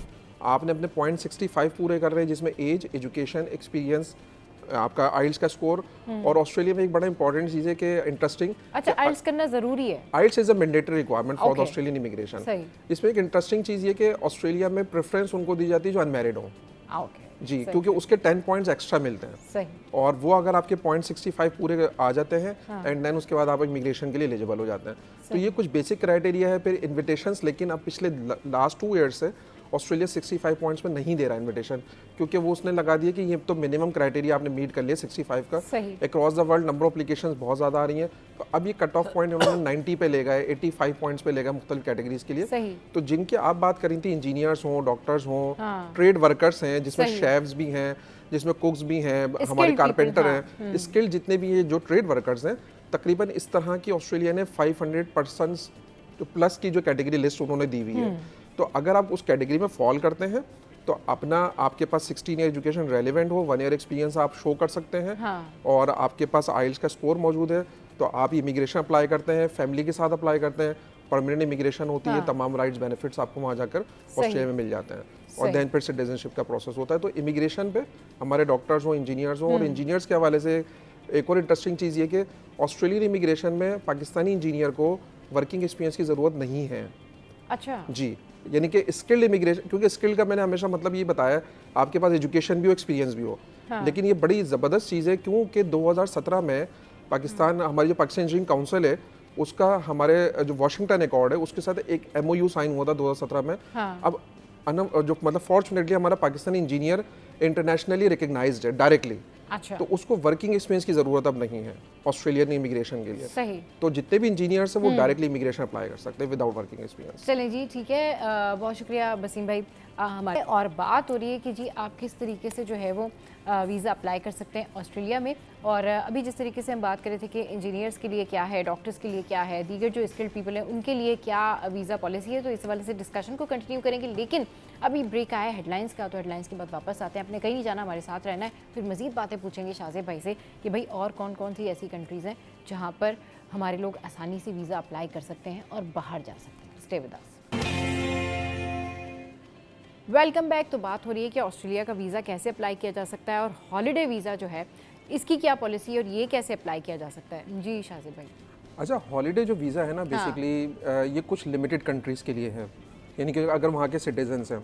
और हॉलीडे वीज़ा बेसिकली ये वर्क वीज़ा है कि अगर आपको 12 महीने का वहाँ का वीज़ा मिल जाता है ऑस्ट्रेलिया का, तो आप काम भी कर सकते हैं। ये बड़ी ज़बरदस्त चीज़ है, क्योंकि नॉर्मली जो भी विजिटर वीज़ा होते हैं, या अगर आप स्टूडेंट वीज़ा की बात करते हो तो लिमिटेड टाइम के लिए, और कहीं ना कहीं कंडीशंस होती हैं वर्क अलाउड की, कि आप 20 घंटे से ज़्यादा काम नहीं कर सकते, या विजिटर वीज़ा पे तो आप काम ही नहीं कर सकते लीगली, इवन जॉब भी नहीं सर्च कर सकते। लेकिन एक ऑस्ट्रेलिया का वीज़ा है जिसमें ये जो वर्क हॉलीडे वीज़ा है, इसमें आप अगर हॉलीडे वीज़ा आपका लग जाता है और अगर आप ऑस्ट्रेलिया पहुँच जाते हैं तो आपके पास ये 12 महीने का टाइम अलाउड है, और आप वहाँ जाकर काम भी कर सकते हैं। सही। अच्छा, उसकी अब 2 रिक्वायरमेंट्स हैं। 2 रिक्वायरमेंट ये है कि आपको काम जो करना है वो लिमिटेड कैटेगरीज के अंदर ही करना है। जैसे माइनिंग के अंदर आप काम कर सकते हैं, आप कंस्ट्रक्शन के अंदर वहाँ पे काम कर सकते हैं, लीगली अलाउड है, फुल टाइम आप काम कर सकते हैं।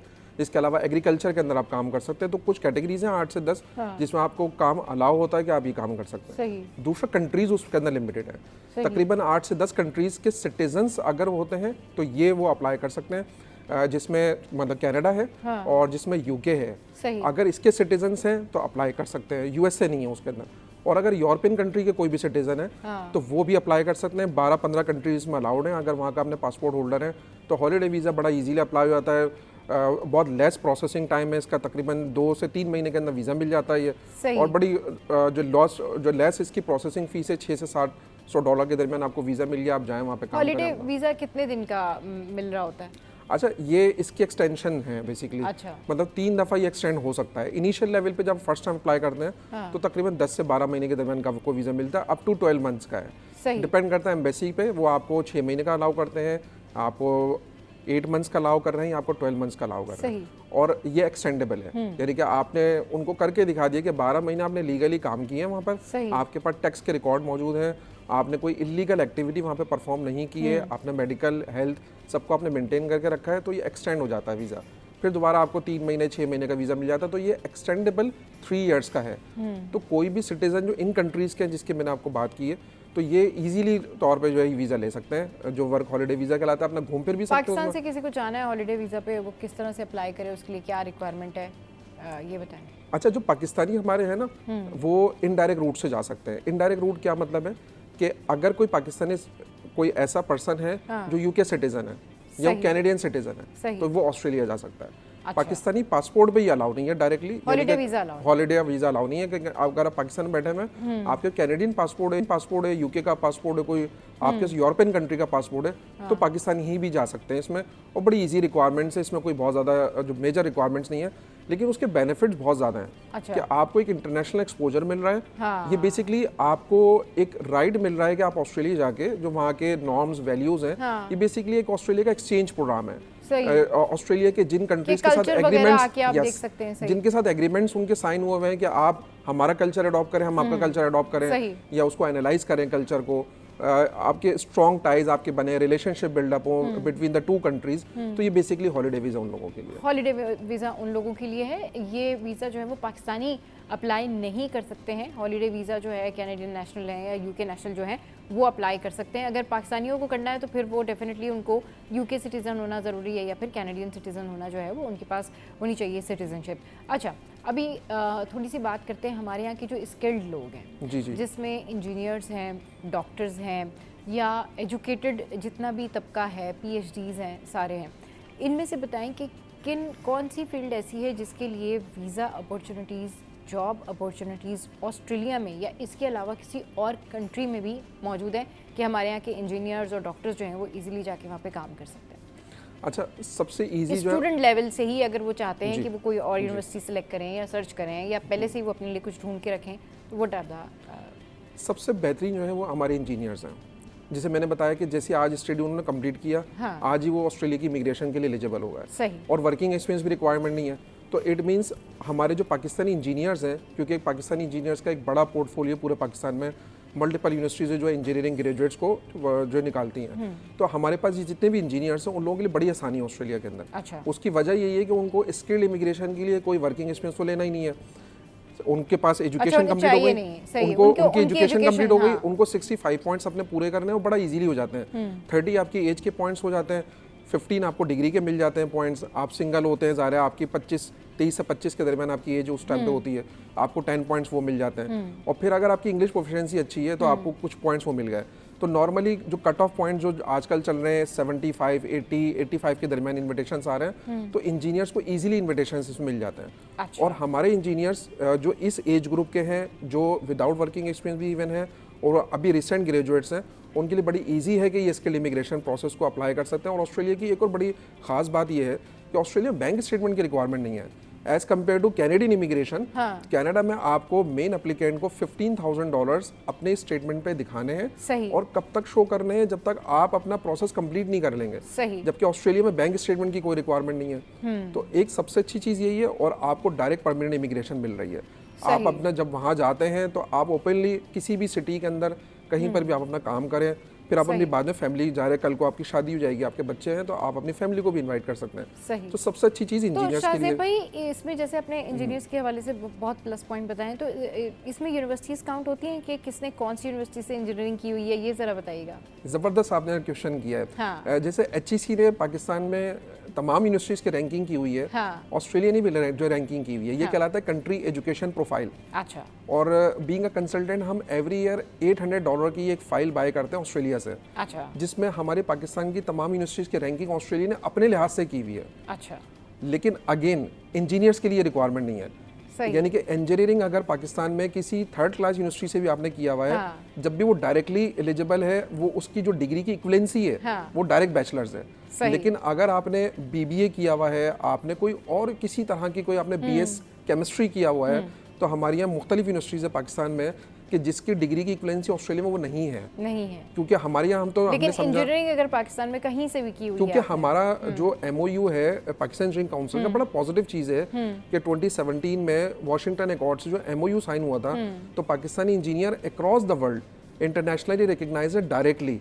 किसी भी यूनिवर्सिटी से अगर वो बैचलर्स करेंगे, उनकी डायरेक्टली डिग्री, वो पाकिस्तान की थर्ड क्लास यूनिवर्सिटी हो इंजीनियरिंग की, या वो फर्स्ट क्लास यूनिवर्सिटी हो, कहीं से भी उसने किया। लेकिन ऑस्ट्रेलिया के अंदर जो डिफरेंस आ रहा है ना, वो उन कैटेगरीज के अंदर आ रहा है कि किसी ने अगर BBA एक थर्ड क्लास यूनिवर्सिटी से किया हुआ है 16 इयर्स, और फर्स्ट क्लास यूनिवर्सिटी से किया हुआ है, तो उसकी जो फर्स्ट क्लास वाली जो डिग्री है ना, वो 16 ईयर काउंट होगी, बैचलर्स काउंट होगी।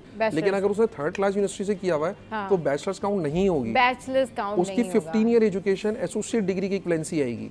तो ये समझना इंतहाई जरूरी होगा कि जो आपने यूनिवर्सिटीज की रैंकिंग की बात की, ऑस्ट्रेलिया बड़ा क्रूशली इसको देखता है, क्योंकि ये सबसे ज्यादा जो हर्डल आती है स्टूडेंट्स के लिए, यूनिवर्सिटीज की रैंकिंग की भी आती है। क्योंकि बहुत सारे स्टूडेंट ये कह रहे होते हैं ना कि भाई अगर हमने अच्छी यूनिवर्सिटी से इंजीनियरिंग की हुई है, या हमने अच्छी, अब आपने कहा इंजीनियर्स के लिए तो सब चीज़ें इक्विवेलेंट है, वो तो यहाँ की तमाम इंजीनियर्स को काउंट कर लेते हैं, बट इसके अलावा जिन्होंने BBA किया हुआ है, या फिर जो दूसरी फील्ड में कुछ ना कुछ स्टडी करें, उनकी यूनिवर्सिटी काउंट करती है। और जितने भी पाकिस्तानी लोकल स्टूडेंट्स जो पाकिस्तान के नेशनल्स हैं, तमाम स्टूडेंट्स जब वो अपना इंटरमीडिएट कंप्लीट कर लेते हैं, तो हमने हमेशा से एक काउंसलिंग में ये बात बताई है, और मैं फिर बता रहा हूँ आपके तवज्जुह से, कि जब भी अपनी यूनिवर्सिटी को कुछ चूज़ करें ना, तो बड़ा देखभाल के चूज़ करें, क्योंकि ये आपके करियर का सवाल है, और फ्यूचर में आपको सारी लाइफ आपके पास वो डिग्री आपके पास रहनी है। किस कंट्री में उसकी क्या डिग्री की इक्विवेलेंसी होनी है। हमारे यहाँ कराची में कौन सी ऐसी इंजीनियरिंग यूनिवर्सिटीज़ हैं जिनकी रैंकिंग इंटरनेशनली वीज़ा अप्लाई करने के लिए अच्छी है, और न सिर्फ ऑस्ट्रेलिया बल्कि बाकी कंट्रीज में भी? चले, अब मैं नाम भी ले देता हूँ कि अगर हम सिर्फ इंजीनियरिंग की बात करते हैं, तो नस्ट जो है वो अक्रॉस द वर्ल्ड भी और विद इन द पाकिस्तान भी टॉप लेवल पे, GIK हो गई, नस्ट हो गई, ये इंजीनियरिंग की सबसे टॉप लीडिंग यूनिवर्सिटीज है। और अगर हम कराची की में बात करते हैं, तो कराची में NAD यूनिवर्सिटी है। और अगर हम पंजाब में बात करते हैं, तो UIT है, UIT जो है लाहौर भी है, टेक्सला भी है, मुख्तलिफ यूनिवर्सिटीज़ है। तो इनमें अगर वो डिग्री लेते हैं तो अच्छा हो जाता है। लेकिन कराची में अब अगेन मैं जो थर्ड क्लास यूनिवर्सिटीज़ उनका नाम नहीं ले रहा, लेकिन होता क्या है कि हमारे यहाँ ये कहते हैं कि जहाँ फीसिस ज़रा कम है और हमें कम से कम दिन यूनिवर्सिटीज़ जाना पड़े, क्योंकि जो छोटी थर्ड क्लास यूनिवर्सिटीज़ होंगी ना, वो आपको मुख्तलिफ ऑफर्स दे रहे होते हैं। जैसे एक अच्छी लीडिंग यूनिवर्सिटी आपको वही कोर्स 1 लाख रुपए सेमेस्टर में करवा रही है, तो आपको हो सकता है 30,000 में वो आपको डिग्री मिल रही है उस यूनिवर्सिटी से जो थर्ड क्लास यूनिवर्सिटी है, और आपको 5 दिन के बजाय। पंजाब में आपने बताया कि नस्ट नहीं, मैंने अक्रॉस द पाकिस्तान बताया है कि नस्ट की और GIK की रैंकिंग स्ट्रॉन्ग है। अच्छा। एक प्यास इंस्टीट्यूट है, वो भी जो इस्लामाबाद में, उसकी रैंकिंग बहुत स्ट्रॉन्ग है। लेकिन अगर हम सिर्फ अगर सेक्टर्स की बात करें, तो पंजाब में UIT पंजाब में भी है, जो पेशावर में भी है। और अगर हम सिंध की ओवरऑल बात करते हैं, तो NAD यूनिवर्सिटी की रैंकिंग बहुत स्ट्रॉन्ग है। अगर कोई NAD यूनिवर्सिटी का ग्रेजुएट है, तो अच्छा उसको बेनिफिट होगा यूनिवर्सिटी में डिग्री का। चले जी, बहुत शुक्रिया शाज़ेब भाई हमारे शो पर आए, और आज हमने सिर्फ वीज़ा पॉलिसी नहीं, बल्कि हमने ये भी जानने की कोशिश की कि जो यूनिवर्सिटीज़ हैं, कौन कौन सी ऐसी यूनिवर्सिटीज़ हैं जिनकी रैंकिंग स्ट्रॉन्ग है टू गेट वीज़ा। और इसके बाद जब शाज़ेब भाई नेक्स्ट टाइम आएंगे ना हमारे शो पे, तो फिर हम हर फील्ड की डिफरेंट यूनिवर्सिटीज़ के हवाले से पूछेंगे कि अगर आप इस यूनिवर्सिटी में पढ़ते हैं तो आपको कितनी आसानी से वीज़ा मिल सकता है। तो शो में यहाँ वक्त एक ब्रेक के बाद वापस आएंगे, तो आपके लिए हमारे पास एक सरप्राइज़ है, आपने कहीं नहीं जाना, हमारे साथ रहना। Welcome back. और कुछ बात कर लेते हैं हम मेहंदी डिज़ाइंस के हवाले से। जी हाँ, अब जो मेहंदी के डिज़ाइन है ना, वो इतने ज़्यादा आ गए हैं कि समझ में नहीं आता, कन्फ्यूजन हो जाती है कि कौन से वाला डिज़ाइन जो है किस इवेंट पर लगा के जाना है। आपने देखा होगा कि लोग ईद पर भी एक जैसी मेहंदी लगवा लेते हैं, फिर शादियों में भी एक जैसी मेहंदी लगी होती है। अगर किसी की बहन की शादी है तो उनकी कज़न्स ने भी ऐसी मेहंदी लगाई होती है जैसे ब्राइड ने लगाई होती है।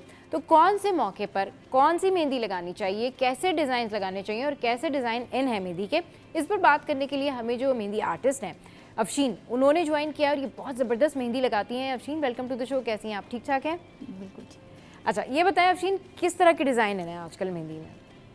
सब तरह के चल रहे हैं, लेकिन ज़्यादातर आजकल मॉडर्न है लड़कियां, तो वो मिनिमाइज ज़्यादा पसंद कर रही हैं। अच्छा। हाँ, लेकिन जब हम लगाने जाते हैं और ज़ाहिर है उनकी अम्माओं ने पेमेंट करनी होती है, हाँ। तो उनका मिनिमाइज डिज़ाइन क्या? मिनिमाइज डिज़ाइन मतलब ये कि बारीक बारीक से छोटे-छोटे से bunch जो लगे, डिज़ाइन हाँ। जो कहलाते हैं छोटे छोटे से, तो वो उनको वो बहुत अच्छे लगते हैं। वो अच्छा। चाहती है कि अगर हमारी बात पकी है तब भी हम ऐसे लगा लें। मेरे पास एक ब्राइड थी, लेकिन उनकी मदर का फोर्स था कि वो हमने जब पेमेंट की है तो हाथ भरे भरे होने चाहिए। हाँ, ये भी एक इशू होता है कि अगर आपने जो है वो पेमेंट ज़्यादा की है तो वो कहते हैं जी अगर हमने पेमेंट लेट सपोज 2000 की है तो उनका मकसद ये होगा कि भाई हाथ पे हर जगह मेहंदी लगा दें, हाथ ना नजर आए, सिर्फ मेहंदी नजर आए। यूजुअली ये होता है कि ये बात पेमेंट की नहीं होती, ये बात टैलेंट की और क्रिएटिविटी की होती है। अगर एक छोटा सा डिज़ाइन भी बना हुआ है और वो आपके हाथ पे अच्छा लग रहा है तो मेरे ख्याल में फिर उस टाइम पर पैसों की बात नहीं आती है। लेकिन अभी अरेबिक मेहंदी इन है या फिर जो एक टिपिकल स्टाइल होता है ना कि बीच में आपने ये ऐसे करके गोल सा बना के और वो सर्कल बना के कर लिया, को खुद भी ज़्यादा पसंद होती है। अच्छा, थोप के ऊपर ना यहाँ तक एल्बो तक लगा दें। हाँ। और पूरा भरा लेकिन भरा आप क्या प्रेफर करती हैं? अभी किसी ने कहा कि भाई मुझे इवेंट पे जाना है, एक नॉर्मल सा इवेंट है जहाँ पर सब आ रहे हैं रेडी होके, तो मुझे मेहंदी लगानी है, तो आप कैसी फिर उनको प्रेफर बस करेंगी? ये रिस्ट लाइन तक बहुत हो जाती है। रिस्ट लाइन तक बहुत हो जाती है। अगर वो भाभी हैं या जेठानी देवरानी नंदे हैं तो थोड़ा सा ऊपर कर लें, लेकिन फिर वो ब्राइड का फिर वो खत्म हो जाता है ना। हाँ, सब ब्राइड बन जाते हैं ना मेहंदी लगा के। असल में मेरे ख्याल से सारा तो इशू ही होता है। अपना ड्रेस भी नहीं पहनना चाहिए उनको अपनी शादी का, अगर किसी बहन की या देवर की शादी है, क्योंकि वो फिर ब्राइड का सारा कुछ खत्म हो जाता है। थोड़ा सा ब्राइड को थोड़ा कॉम्प्लीमेंट करें, थोड़ा सा ब्राइड को ब्राइड लगने दें। मतलब ब्राइड ने भी यहाँ तक एल्बो तक लगाई हुई है और बहनों ने भी सबने एल्बो तक लगाई हुई है, बल्कि ब्राइड ने जो है वो कम लगाई हुई होती है मेहंदी, बाकी लोगों ने ज़्यादा मेहंदी लगाई हुई होती है। तो अच्छा अफशीन, ये बताएं कि थोड़ा सा ना टिप भी साथ साथ में बता दें कि जो मेहंदी लगाते हैं आप लोग, तो उसका क्या गारंटी होती है कि उसका जो कलर है वो 100% आएगा और मेहंदी जो है वो अच्छी रच जाएगी बालों में ना या हाथों में? तो वो किस तरीके से? कराची की मेहंदी तो देखें जैसे मुल्क भर में मशहूर है, उसमें केमिकल ऐड होता है क्योंकि फ़ौरन चाहिए, जल्दी बहुत है सबको। तो ऑर्गेनिक वो इंडियन है, इंडियन से फिर इस्लामाबाद पिंडी टाइप के लोग वो ऑर्गेनिक पे जाते हैं। सही। लेकिन कराची में बहुत कम ट्रेंड है ऑर्गेनिक का। ऑर्गेनिक का ये कि वेट करना पड़ता है, 48 आवर्स के बाद उसका कलर आना होता है, उसको यहाँ पे रहने देना होता है। हमारे तो ब्राइड अगर आजकल तो इतनी जल्दी मची हुई है कि वो शादी वाले दिन सुबह लगवा नहीं, लेकिन मेहंदी की इस तरह से भी तो आ गई ना कि मेहंदी का कलर लाने के लिए हाथों पे बहुत सारी चीज़ें भी होती हैं। वो कहते हैं जी आप चीनी का पानी लगा लें या आप डिफरेंट चीज़ें लगा लें। तो वो आप क्या प्रेफर करते हैं? आपके पास ब्राइड आई, अब उसको अपने हाथों पे अच्छा कलर लाना है, यानी कि एक कलर वो होता है ना जो बिल्कुल डार्क ब्लैक सा हो जाता है, तो वो भी नहीं उतना अच्छा लग रहा होता है। मतलब खिला खिला सा जो रेड कलर होता है मेहंदी का, वो कलर लेके आना है। तो वो आप लोग किस तरह से? सबको यही वाला कलर आता है क्योंकि ये केमिकल के साथ होता है, उसमें मरूनिश या ब्राउनिश टाइप का कुछ होता है। सही। तो अब ये है कि बस वो ड्राई हो गई, उसको वो हटा दें, कलर आ जाएगा। ये गारंटी है हमारे को, उनकी भी गारंटी है और हमारी जो सारी कोलीग्स हैं जो हम लगाते हैं वो सभी की गारंटी है कि कम से कम ब्राइड का दिन तो बहुत अच्छा जाएगा। सही। लेकिन ऑर्गेनिक की गारंटी नहीं होती। अच्छा। वो बहुत अच्छी चीज़ है, केमिकल फ्री होता है, हाथों को कोई नुकसान नहीं पहुंचाता, कुछ भी नहीं, लेकिन वो वेट ज़्यादा करवाता है। इंडिया में भी कितनी देर, अगर आप ऑर्गेनिक मेहंदी लगा रहे हैं तो आपको मेहंदी लगाने के बाद कितनी देर वेट करना होता है हाथ धोने के लिए? इसको 12 घंटे तो अपनी स्किन पे रहने देना है। ऑर्गेनिक वो झड़े नहीं, हाँ वो झड़े नहीं, उसके लिए वो सारे टोटके आजमाए जाते हैं, जो चीनी वाला पानी, अच्छा, वो उसके लिए होता है। लेकिन इसमें ऑलरेडी है ना केमिकल होता है जो हम लोग यूज करते हैं। लेकिन केमिकल वाली मेहंदी तो फिर हाथों के लिए नुकसानदेह होती होगी ना। वो देखें ये पैरों पे लगा रहे हैं, वो किसी को प्रॉब्लम हो सकती है। हम पहले ही कह देते हैं कि ये टेस्टेड है, बट इसलिए कि आपने अगर ब्लीच करवाया है सेम डे या वैक्सिंग करवा ली है हैंड पे, तो सेम डे मत करो। 2 दिन गुजर चुके हों या 24 घंटे ज़्यादा से ज़्यादा उसके लिए वैक्स के लिए, इसके बाद आप, क्योंकि पोर्स ओपन होते हैं हाँ। तो वो केमिकल जाके फिर रिएक्शन करता है, नहीं तो वैसे कुछ नहीं होता। वैसे कुछ नहीं तो अभी तक शिकायत नहीं है, मैं तकरीबन 6 साल से लगा रही हूँ, मेरी तो कभी कोई शिकायत नहीं। इस तरह से बहुत ज़्यादा कंप्लेंट भी आती है अफशीन के कोई ब्राइड है और उसने जो है मेहंदी लगवाई और जब मेहंदी लगते लगते ही जो है वो इचिंग शुरू हो गई, स्किन रेड हो गई, उसके अंदर केमिकल था। तो इससे बचने के लिए अगर कोई ऑर्गेनिक मेहंदी की तरफ जाना चाहता है तो वो भी आप लोग लगाते हैं ऑर्गेनिक मेहंदी? उसको फिर क्लाइंट को खुद है ना वो हमें अरेंज करके देनी होती है, क्योंकि वो बहुत महंगी है। अच्छा। इसका तो हम चार्जेस अपने मेहंदी चार्जेस में लगा लेते हैं। ऑर्गेनिक मेहंदी जो है वो बहुत ज़्यादा एक्सपेंसिव है। बहुत ज़्यादा। इसका कोन कितना बड़ा है? हाँ। वो 10 to 15 ग्राम्स का इतना छोटा सा हथेली जितना कोन होता है, 500, 600, 650। अच्छा। एक ब्राइड को 5 से 6 कोन लग जाते हैं, तो अब वो तो जाहिर है वो बहुत महंगा काम है। सही। तो इसीलिए वो ज़्यादा पसंद नहीं करती, और फिर कलर की भी गारंटी नहीं है। उसकी 48 घंटे के बाद वो पकना शुरू होता है, लेकिन बड़ा बेहतरीन रहता है। 1 हफ्ता 2 हफ्ता ब्राइड के हाथ रचे रहते हैं। अच्छा। वो ये चीज़ ऑर्गेनिक मेहंदी देर तक लगी रहती है। हाँ। और वो उस तरह से जिस तरह से मेहंदी उतर रही होती है वो अजीब से आप हाथ ज़रूर भी ट्राई कीजिएगा कभी। अच्छा चलिए जी, मैंने मेहंदी जो है ऑर्गेनिक लगवा के मैं ज़रूर ट्राई करूंगी, और मैं जो है अफशीन को ही बुला के ट्राई करूंगी।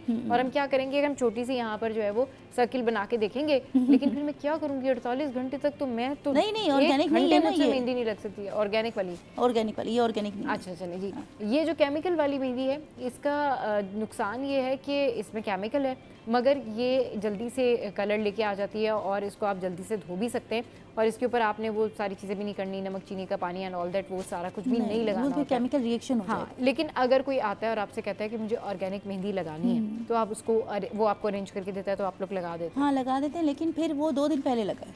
2 दिन पहले हाँ, लगाएं। ये वाली मेहंदी 1 दिन पहले लगती है। हाँ। तो कलर आ जाता है सेम डे, लेकिन उसके लिए 2 दिन हम कहते हैं। आप 2 दिन पहले नहीं लगाएंगे तो वो शादी वाले दिन आपके पीले पीले हाथ लगेंगे। सही। और जिन लोगों को रिएक्शन हो जाता है या फिर उनकी स्किन जो है वो रेड पैच बन जाते हैं या उनको इचिंग होती है, प्रॉब्लम होती है, वो उनको क्या करना चाहिए कि ब्लीच नहीं करनी चाहिए उनको अगर वो वैक्स करवा रहे हैं तो मेहंदी लगाने का सोच लिया है तो 2 दिन पहले वैक्स करवाएं। ठीक है। आपने अगर हाथों पे मेहंदी लगवानी है तो 2 दिन पहले आप वैक्स करवाएं। 2 दिन पहले अगर आप जो भी ब्लीच करवा रहे हैं, जो भी आपने अपना हाथों की सफाई के लिए प्रोसेस करना है, वो आप 2 दिन पहले करवाएं और उसके बाद फिर जाके आप मेहंदी लगवाएं, तो आप कम से कम जो उसका केमिकल रिएक्शन है गलत बयानी भी ना करें मेहंदी आर्टिस्ट से कि हमने तो 2 दिन पहले लगाई है और फिर इचिंग हो रही है, तो फिर वो हमारा कसूर नहीं। हाँ, ये है कि हम पहले ही कह देते हैं कि आप सिर्फ ये कर लें, बाकी हमारी गारंटी है नहीं कुछ होगा, नहीं कुछ होगा। सही। अच्छा, आजकल जो नॉर्मल मेहंदी के मतलब इस साइड का देख लें आप, ये जो ऊपर की तरफ मेहंदी लग रही होती है या हथेलियों पे जो मेहंदी लग रही होती है, इस साइड पर क्या चार्जेस हैं? चार्जेस बढ़ गए मेहंदी लगाने के? देखिए, ये जो मेरा उसमें है, मेरी जो बुक है इसमें जो डिज़ाइन शो हो रहा है, इसके 500 हम चार्ज करते हैं। अच्छा, 500 पर साइड यानी 4 साइड है तो फिर हम पैकेज बना देते कि 1800 में आप 4 साइड लगवा लें। सही। तो थोड़ा सा 200 रुपये का डिस्काउंट होगा, लेकिन कदर नहीं है, मुझे ये बड़ा दुख है। अच्छा, कुछ बहुत अच्छे हैं, मिनिमम में लगा के वो बिल्कुल जो हमने कहा वो दे देंगे, और कुछ कहेंगे कि हमें ये 3/4 लगा दें और वो ब्राइडल होगी। अच्छा। लेकिन उनके लिए वो पार्टी होगी, तो वो उसकी नहीं, बस 300 ले लें बहुत। मगर अफशीन, कुछ मेहंदी वाली भी तो ये करती है ना कि अगर सीखे आपने रिस्ट के यहाँ तक लगानी है तो इतने पैसे, अगर थोड़ा सा भी इससे ऊपर बंच आ गया तो वो 200 250 इस तरह से वो पैसे बढ़ा देते हैं। फिर आपने थोड़ा सा अगर यहाँ पर आप आ गए थोड़ा सा और ऊपर की तरफ, एल्बो की तरफ आ गए, तो वो चार्जेस बढ़ते जाते हैं। मुझे ये समझ में नहीं आता कि ये एक एक बंच के प्राइस जो है वो कैसे बढ़ जाते हैं। देखिए, ये क्रिएटिविटी है ना। अच्छा, आप अगर टेलर के पास जाते हैं, प्लेन सूट सिलवाएं, पाइपिंग लगवाएं, तो आप लोग पर साइड कैलकुलेट क्यों नहीं करते कि पर साइड हम है ना रिस्ट लेंथ तक 500। अच्छा, अगर यहाँ वॉच पहनते हैं यहाँ तक हो गया तो वो 200 ऐड हो जाएंगे। 3/4 कोई लगा रहे तो 1000 पर है। अच्छा। क्योंकि वो फिर आ जाता है ब्राइडल में। ब्राइडल के तो हम पैकेजेस बना के देते हैं छोटे, कि अगर वो रिस्ट लाइन तक भी प्राइस ले रही है तो उसके फीट कॉम्प्लीमेंट्री हम लगाते हैं, तो वो 6 साइड हो जाती है। तो उसके हम तो वो उसी को लगा रही होती है, उसकी बहनें, भाभियाँ या माँ, सभी आजकल तो माँ भी मॉडर्न ही है, तो वो भी लगा लेती हैं। तो वो कहती है नहीं, ये तो ब्राइडल थोड़ी है, ये तो बस मेहंदी है, भरी भरी लगी हुई है। अच्छा। तो फिर बस यही फाइट होती है हमारी, और वो हम चाहते हैं कि पहले से तय हो जाए। इतना हम कहते हैं, लेकिन जब भी जाते हैं तो ब्राइड का तो चलो हो जाता है तय, वो हो गया, लेकिन ये फिर बहुत मसला होता है। सही। इसका अच्छा, छोटी बच्चियां जो होती हैं वो भी मेहंदी के लिए लगवाने के लिए आती हैं, तो उनको आप लोग क्या सजेस्ट करते हैं छोटी बच्चियों को? मैंने देखा है उनको कि छोटी छोटे-छोटे बच्चियों के भी ना लगाते हैं, ईद पे भी या कोई तकरीब है, मेहंदी है, कोई शादी वगैरह, उसके ऊपर भी उतने भरे भरे हाथ लगाए वो होते अगर हैं। उनकी माओ का इसरार होता है, वो बच्चे इतना ठहरते नहीं ना। अच्छा, बच्चों को तो जल्दी होती है, हाँ। उनको शौक बड़ा होता है, हाँ। बट वो लग जाए और वो भाग जाए। हाँ, यानी इवन उनके माओ ने हाथ पकड़े हुए होते हैं तो वो ड्राई तो होने दे कम से कम, फिर भले वो धोने के लिए बस तैयार रहते हैं। मैं एग्जीबिशंस में जाती नहीं हूँ। लेकिन बच्चों के डिजाइन कैसे हैं मेहंदी के? वो लोग आप क्या प्रेफर करती हैं? वो तो चलें क्लाइंट की डिमांड तो अलग है, लेकिन आप क्या सजेस्ट करती हैं कि भाई मिनिमम हो, बहुत minimum ज़्यादा हो। ना हो बच्चों सही। को। बच्चों को बहुत ज़्यादा मेहंदी, बहुत बच्चों के छोटे छोटे हाथों पे ज़्यादा बहुत अच्छी भी नहीं लगती। सही, ये बिल्कुल। छोटे से फ्लावर, वो खुद भी वही कहते हैं हाँ। हमें, बटरफ्लाई बना दें, हाँ। कोई कार्टून कैरेक्टर बना दें, या फिर है ना फ्लावर बना दें। सही। कोई भी अच्छा, flower। अभी साथ में जो फुटेजेस चल रही हैं ये भी आप देख सकते हैं, ये अफशीन के अपने खुद के लगाए हुए डिज़ाइंस हैं और ये बड़ी प्यारी मेहंदी जो है वो लगाई हुई है। अफशीन ये वाली जो मेहंदी, अभी ये जो पाम वाली मेहंदी आई थी, ये मेहंदी जो है ये क्या कहलाती है? ये बात पक्की की उन्होंने लगवाई थी मंगनी के लिए। अच्छा, अच्छा। हाँ, और सही। ये जो ज़्यादा लगी हुई है वो हाँ। ब्राइडल की है, उन्होंने शादी के लिए लगवाई थी। शादी के लिए लगवाई थी। अच्छा, जो मंगनी वाली मेहंदी होती है वो इस तरफ से आप लोग जो पाम की साइड से लगाते हैं, वो जो गोल सर्किल होता है वो वाली लगा रहे हाँ, होते हैं। वो उसकी मर्जी है ब्राइड की, उसकी मर्जी उनकी है। चॉइस थी ये डिज़ाइन। सही। बैक पे भी उनकी चॉइस थी और फ्रंट हाँ। पे ये था कि उनके जो MC है उनका नाम हो जाए, हाँ। या कोई बात लिख दी जाए, यही हम करते हैं। हाँ, आजकल नामों वाली हाँ। मेहंदी जो है ना वो बड़ी इन है कि वो मेहंदी के बीच में जो है वो जो हम मेहंदी का डिज़ाइन बना होता है और फिर वहाँ पर जो है वो नाम लिखा होता है। अच्छा जी, तो बात वही होती है कि आपकी अपनी चॉइस तो ज़रूर होती है, लेकिन जो आपका मेहंदी आर्टिस्ट है या जो आपके साथ में आपका ब्यूटिशियन है, स्टाइलिस्ट है, आप अगर थोड़ी सी उसकी भी बात सुन लेंगे ना तो उससे आप ही को फ़ायदा होगा, उससे आपकी पर्सनैलिटी जो है वो इन्हेंस होगी, आपके लिए ही 4 चीज़ें बेहतर हो जाएंगी। तो ज़रूर आप अपना जो हेयर स्टाइलिस्ट है उसकी बात सुन लिया करें, जो मेहंदी आर्टिस्ट है उसकी बात सुन लिया करें, और साथ साथ आपकी जो ब्यूटिशियन है ना जो आपके मेकअप करते हैं उनकी भी बात सुन लिया करें। उससे ये बड़ी बेहतरी रहती है कि सजेशन मिल के ना कुछ बहुत अच्छी चीज़ हो जाती है। तो आज हमने आपको बताया कि कौन सी मेहंदी जो है ज़्यादा कलर लेकर आती है, कौन सी मेहंदी हार्मफुल है और कौन कौन से डिज़ाइन इन है। तो ज़रूर सोशल साइट पर इसका फीडबैक दीजिएगा। शो में यह वक्त तो एक ब्रेक का, ब्रेक के बाद वापस आएंगे तो फिर करेंगे खाने पीने की बातें। अफशीन, आपका बहुत शुक्रिया। Stay with us, keep watching City at 10। Welcome back. और अब कुछ खाने पीने की बातें कर लेते हैं। और खाने पीने की बातें ना हमेशा ऐसी बातें होती हैं कि उसमें सब लोग बड़ा इंटरेस्ट लेते हैं, क्योंकि जो नई नई डिशेज़ हैं उन्हें सीखने का मौका मिलता है और उनकी रेसिपीज़ जानने का मौका मिलता है, आपको भी और मुझे भी, क्योंकि हमारे पास मौजूद होते हैं हमारे प्रोफेशनल शेफ़। इस वक्त भी हमारे साथ 2 बड़े ज़बरदस्त शेफ़ मौजूद हैं, इनका इंट्रोडक्शन आपसे कराते हैं। हमारे साथ अदनान भाई मौजूद हैं, हमारे साथ अनम मौजूद हैं। अस्सलाम वालेकुम, वेलकम टू द शो। कैसे आप लोग? ठीक ठाक हैं? जी जी बिल्कुल। अच्छा अनम, सबसे पहले तो ये बताएं कि एक शेफ़ के लिए कितना ये टास्क होता है, कितना बड़ा टास्क होता है कि उसे रोज़ाना कुछ ना कुछ नया बनाना होता है, और जो उसके बेशक अगर वो ऑनलाइन काम कर रहे हैं या अगर वो किसी रेस्टोरेंट में काम कर रहे हैं या वो कहीं और भी किसी जगह पर काम करते हैं, तो जो डिमांड होती है क्लाइंट की कि जी आज हमें ये खाना है, वो कितना मुश्किल हो जाता है शेफ्स के लिए जब किसी चीज़ का डिसाइड करना। हाँ नहीं, लेकिन जब आपको किसी चीज़ का शौक होता है ना तो हाँ। फिर आपको बड़ा मज़ा आता है चैलेंजिंग काम करने में। हाँ। तो जब आपको नई नई डिशेस मिलती हैं तो उनके अंदर आपको काम करने में मज़ा आता है,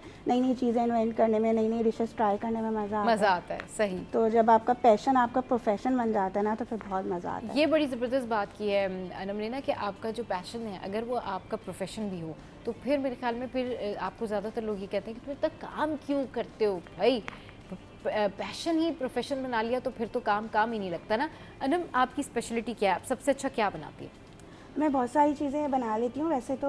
मैं ज़्यादातर जो डेजर्ट्स हैं ना हाँ। वो मेरी स्पेशलिटी है। अच्छा। तो मैं डिफरेंट काइंड्स ऑफ केक्स बनाती हूँ, कस्टमाइज केक्स बनाती हूँ, डेजर्ट्स बनाती हूँ, Desserts वेस्टर्न डेजर्ट्स जो होते हैं ना सही। उस काइंड के हर मौसम के लिहाज से जो है ना वो खाने चेंज हो रहे होते हैं, जी, रेसिपी बिल्कुल। चेंज हो रही जी, होती जी। है और सारा कुछ हो रहा होता है। तो ज़्यादातर ऐसे खाने जो कि पूरा साल ही लोग खाते हैं उसमें कौन सी डिशेस हैं शामिल?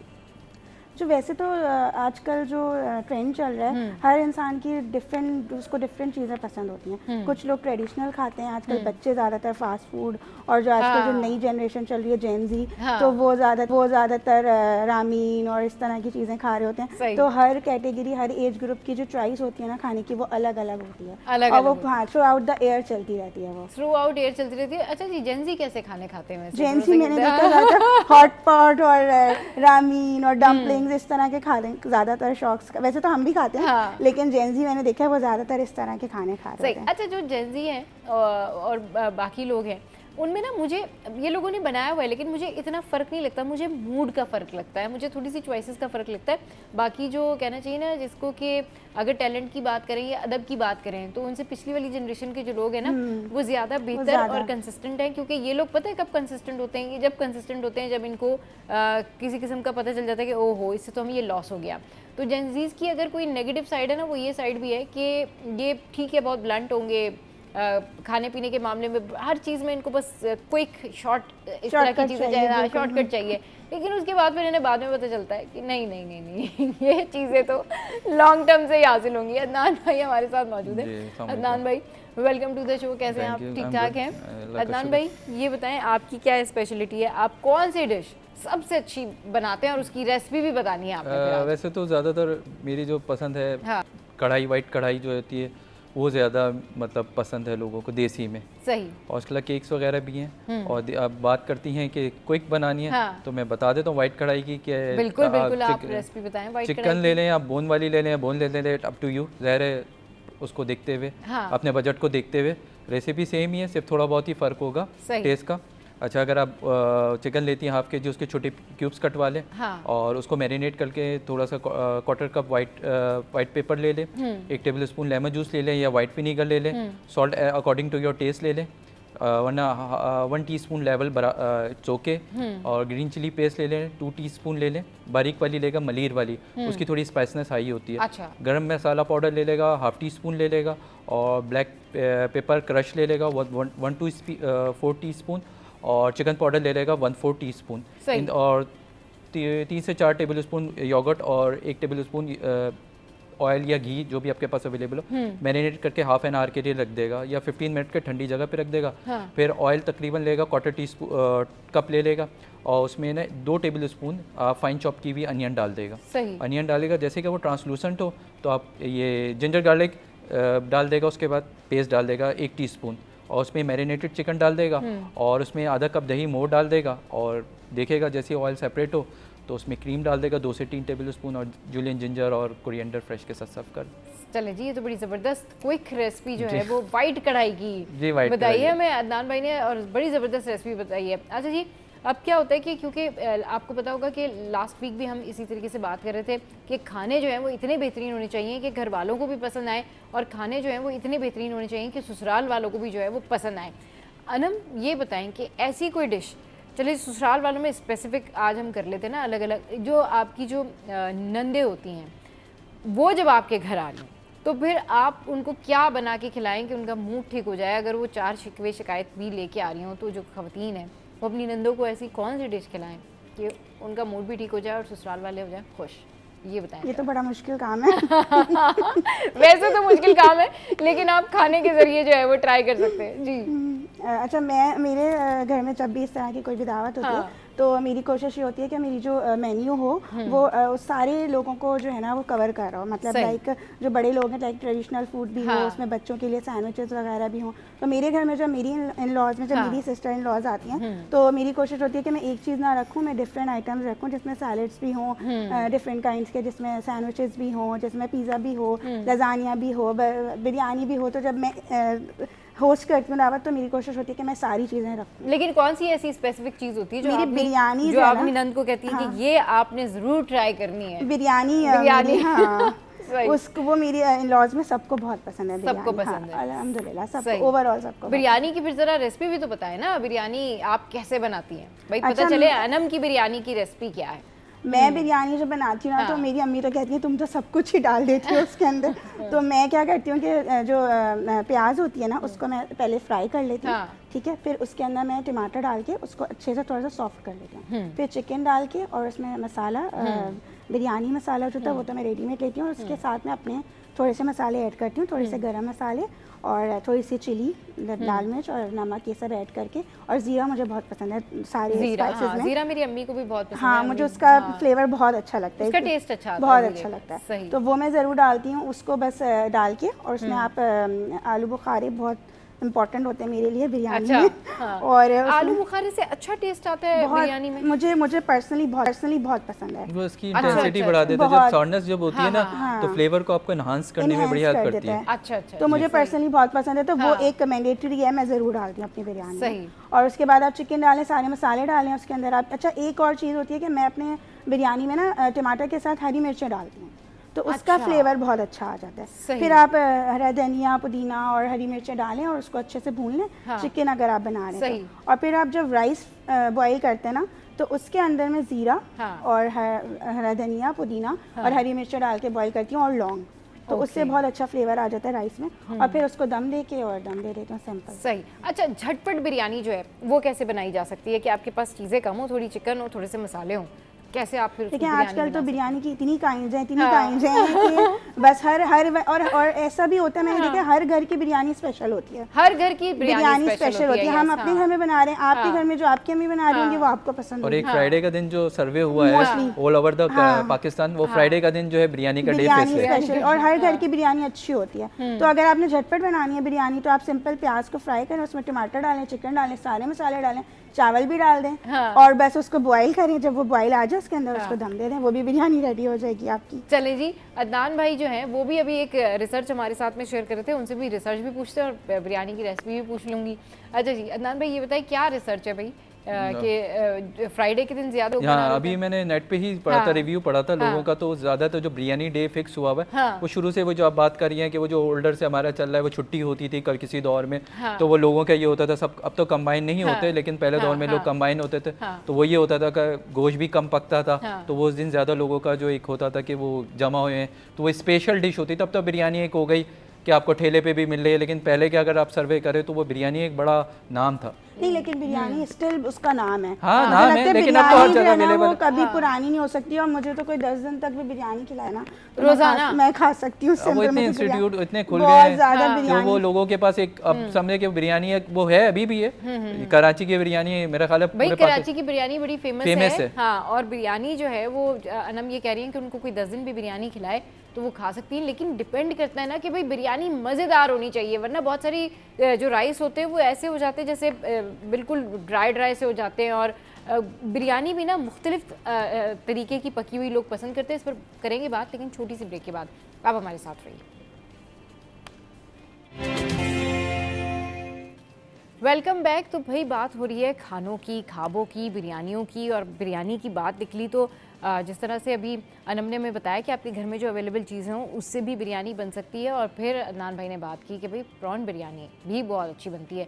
तो अदनान भाई, जितनी आप डिशेस का नाम लेंगे उतनी डिशेस के बारे में हम आपसे पूछेंगे, तो बस आपने आज देख के बोलना है हाँ। दो दिन फिर हमने जो है वो रेसिपी पूछनी है।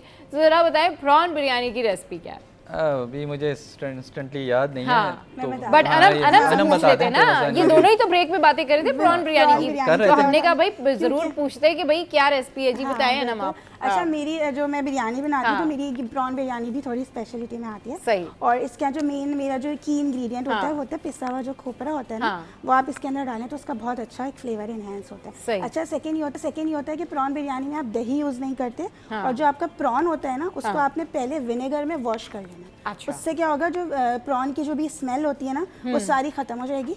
और फिर आपने उसको जिंजर गार्लिक में फ्राई करके, बिल्कुल हल्का सा फ्राई करके निकाल लेना है। ओके। ठीक है, तो उसका जो सही। जूस होगा ना, वो आपकी ग्रेवी में चला जाएगा और उससे फ्लेवर आपका आ जाएगा। उसके बाद आप क्या करें, प्याज को आपने कट नहीं करना, प्याज को आपने ग्राइंड कर लेना है। सही। ठीक है, ग्राइंड करके आप उसको बिल्कुल पिंक फ्राई कर लें। हाँ। ठीक है, उसमें आप टमाटर डालें और उसमें मैं क्या करती हूँ, मैं फ़िश मसाला डालती हूँ। जो फ़िश मसाला होता है ना, जो मिलता है रेडीमेड, आप फ़िश मसाला डालें और दही नहीं डालनी आपने उसके अंदर। अच्छा। और हाँ, उसके अंदर फिर आप कसूरी मेथी और ज़ीरा वो आप ऐड कर दें। ठीक है, और खोपरा, पिसा हुआ खोपरा आप ऐड कर दें और उसको आप अच्छे से भुनें। आपका जब मसाला पूरा भुन जाए तो फिर आप उसमें जो आपने प्रॉन फ्राई करके रखे हैं वो आप ऐड कर दें और उसको बिल्कुल हल्का सा भून लें। सिंपल।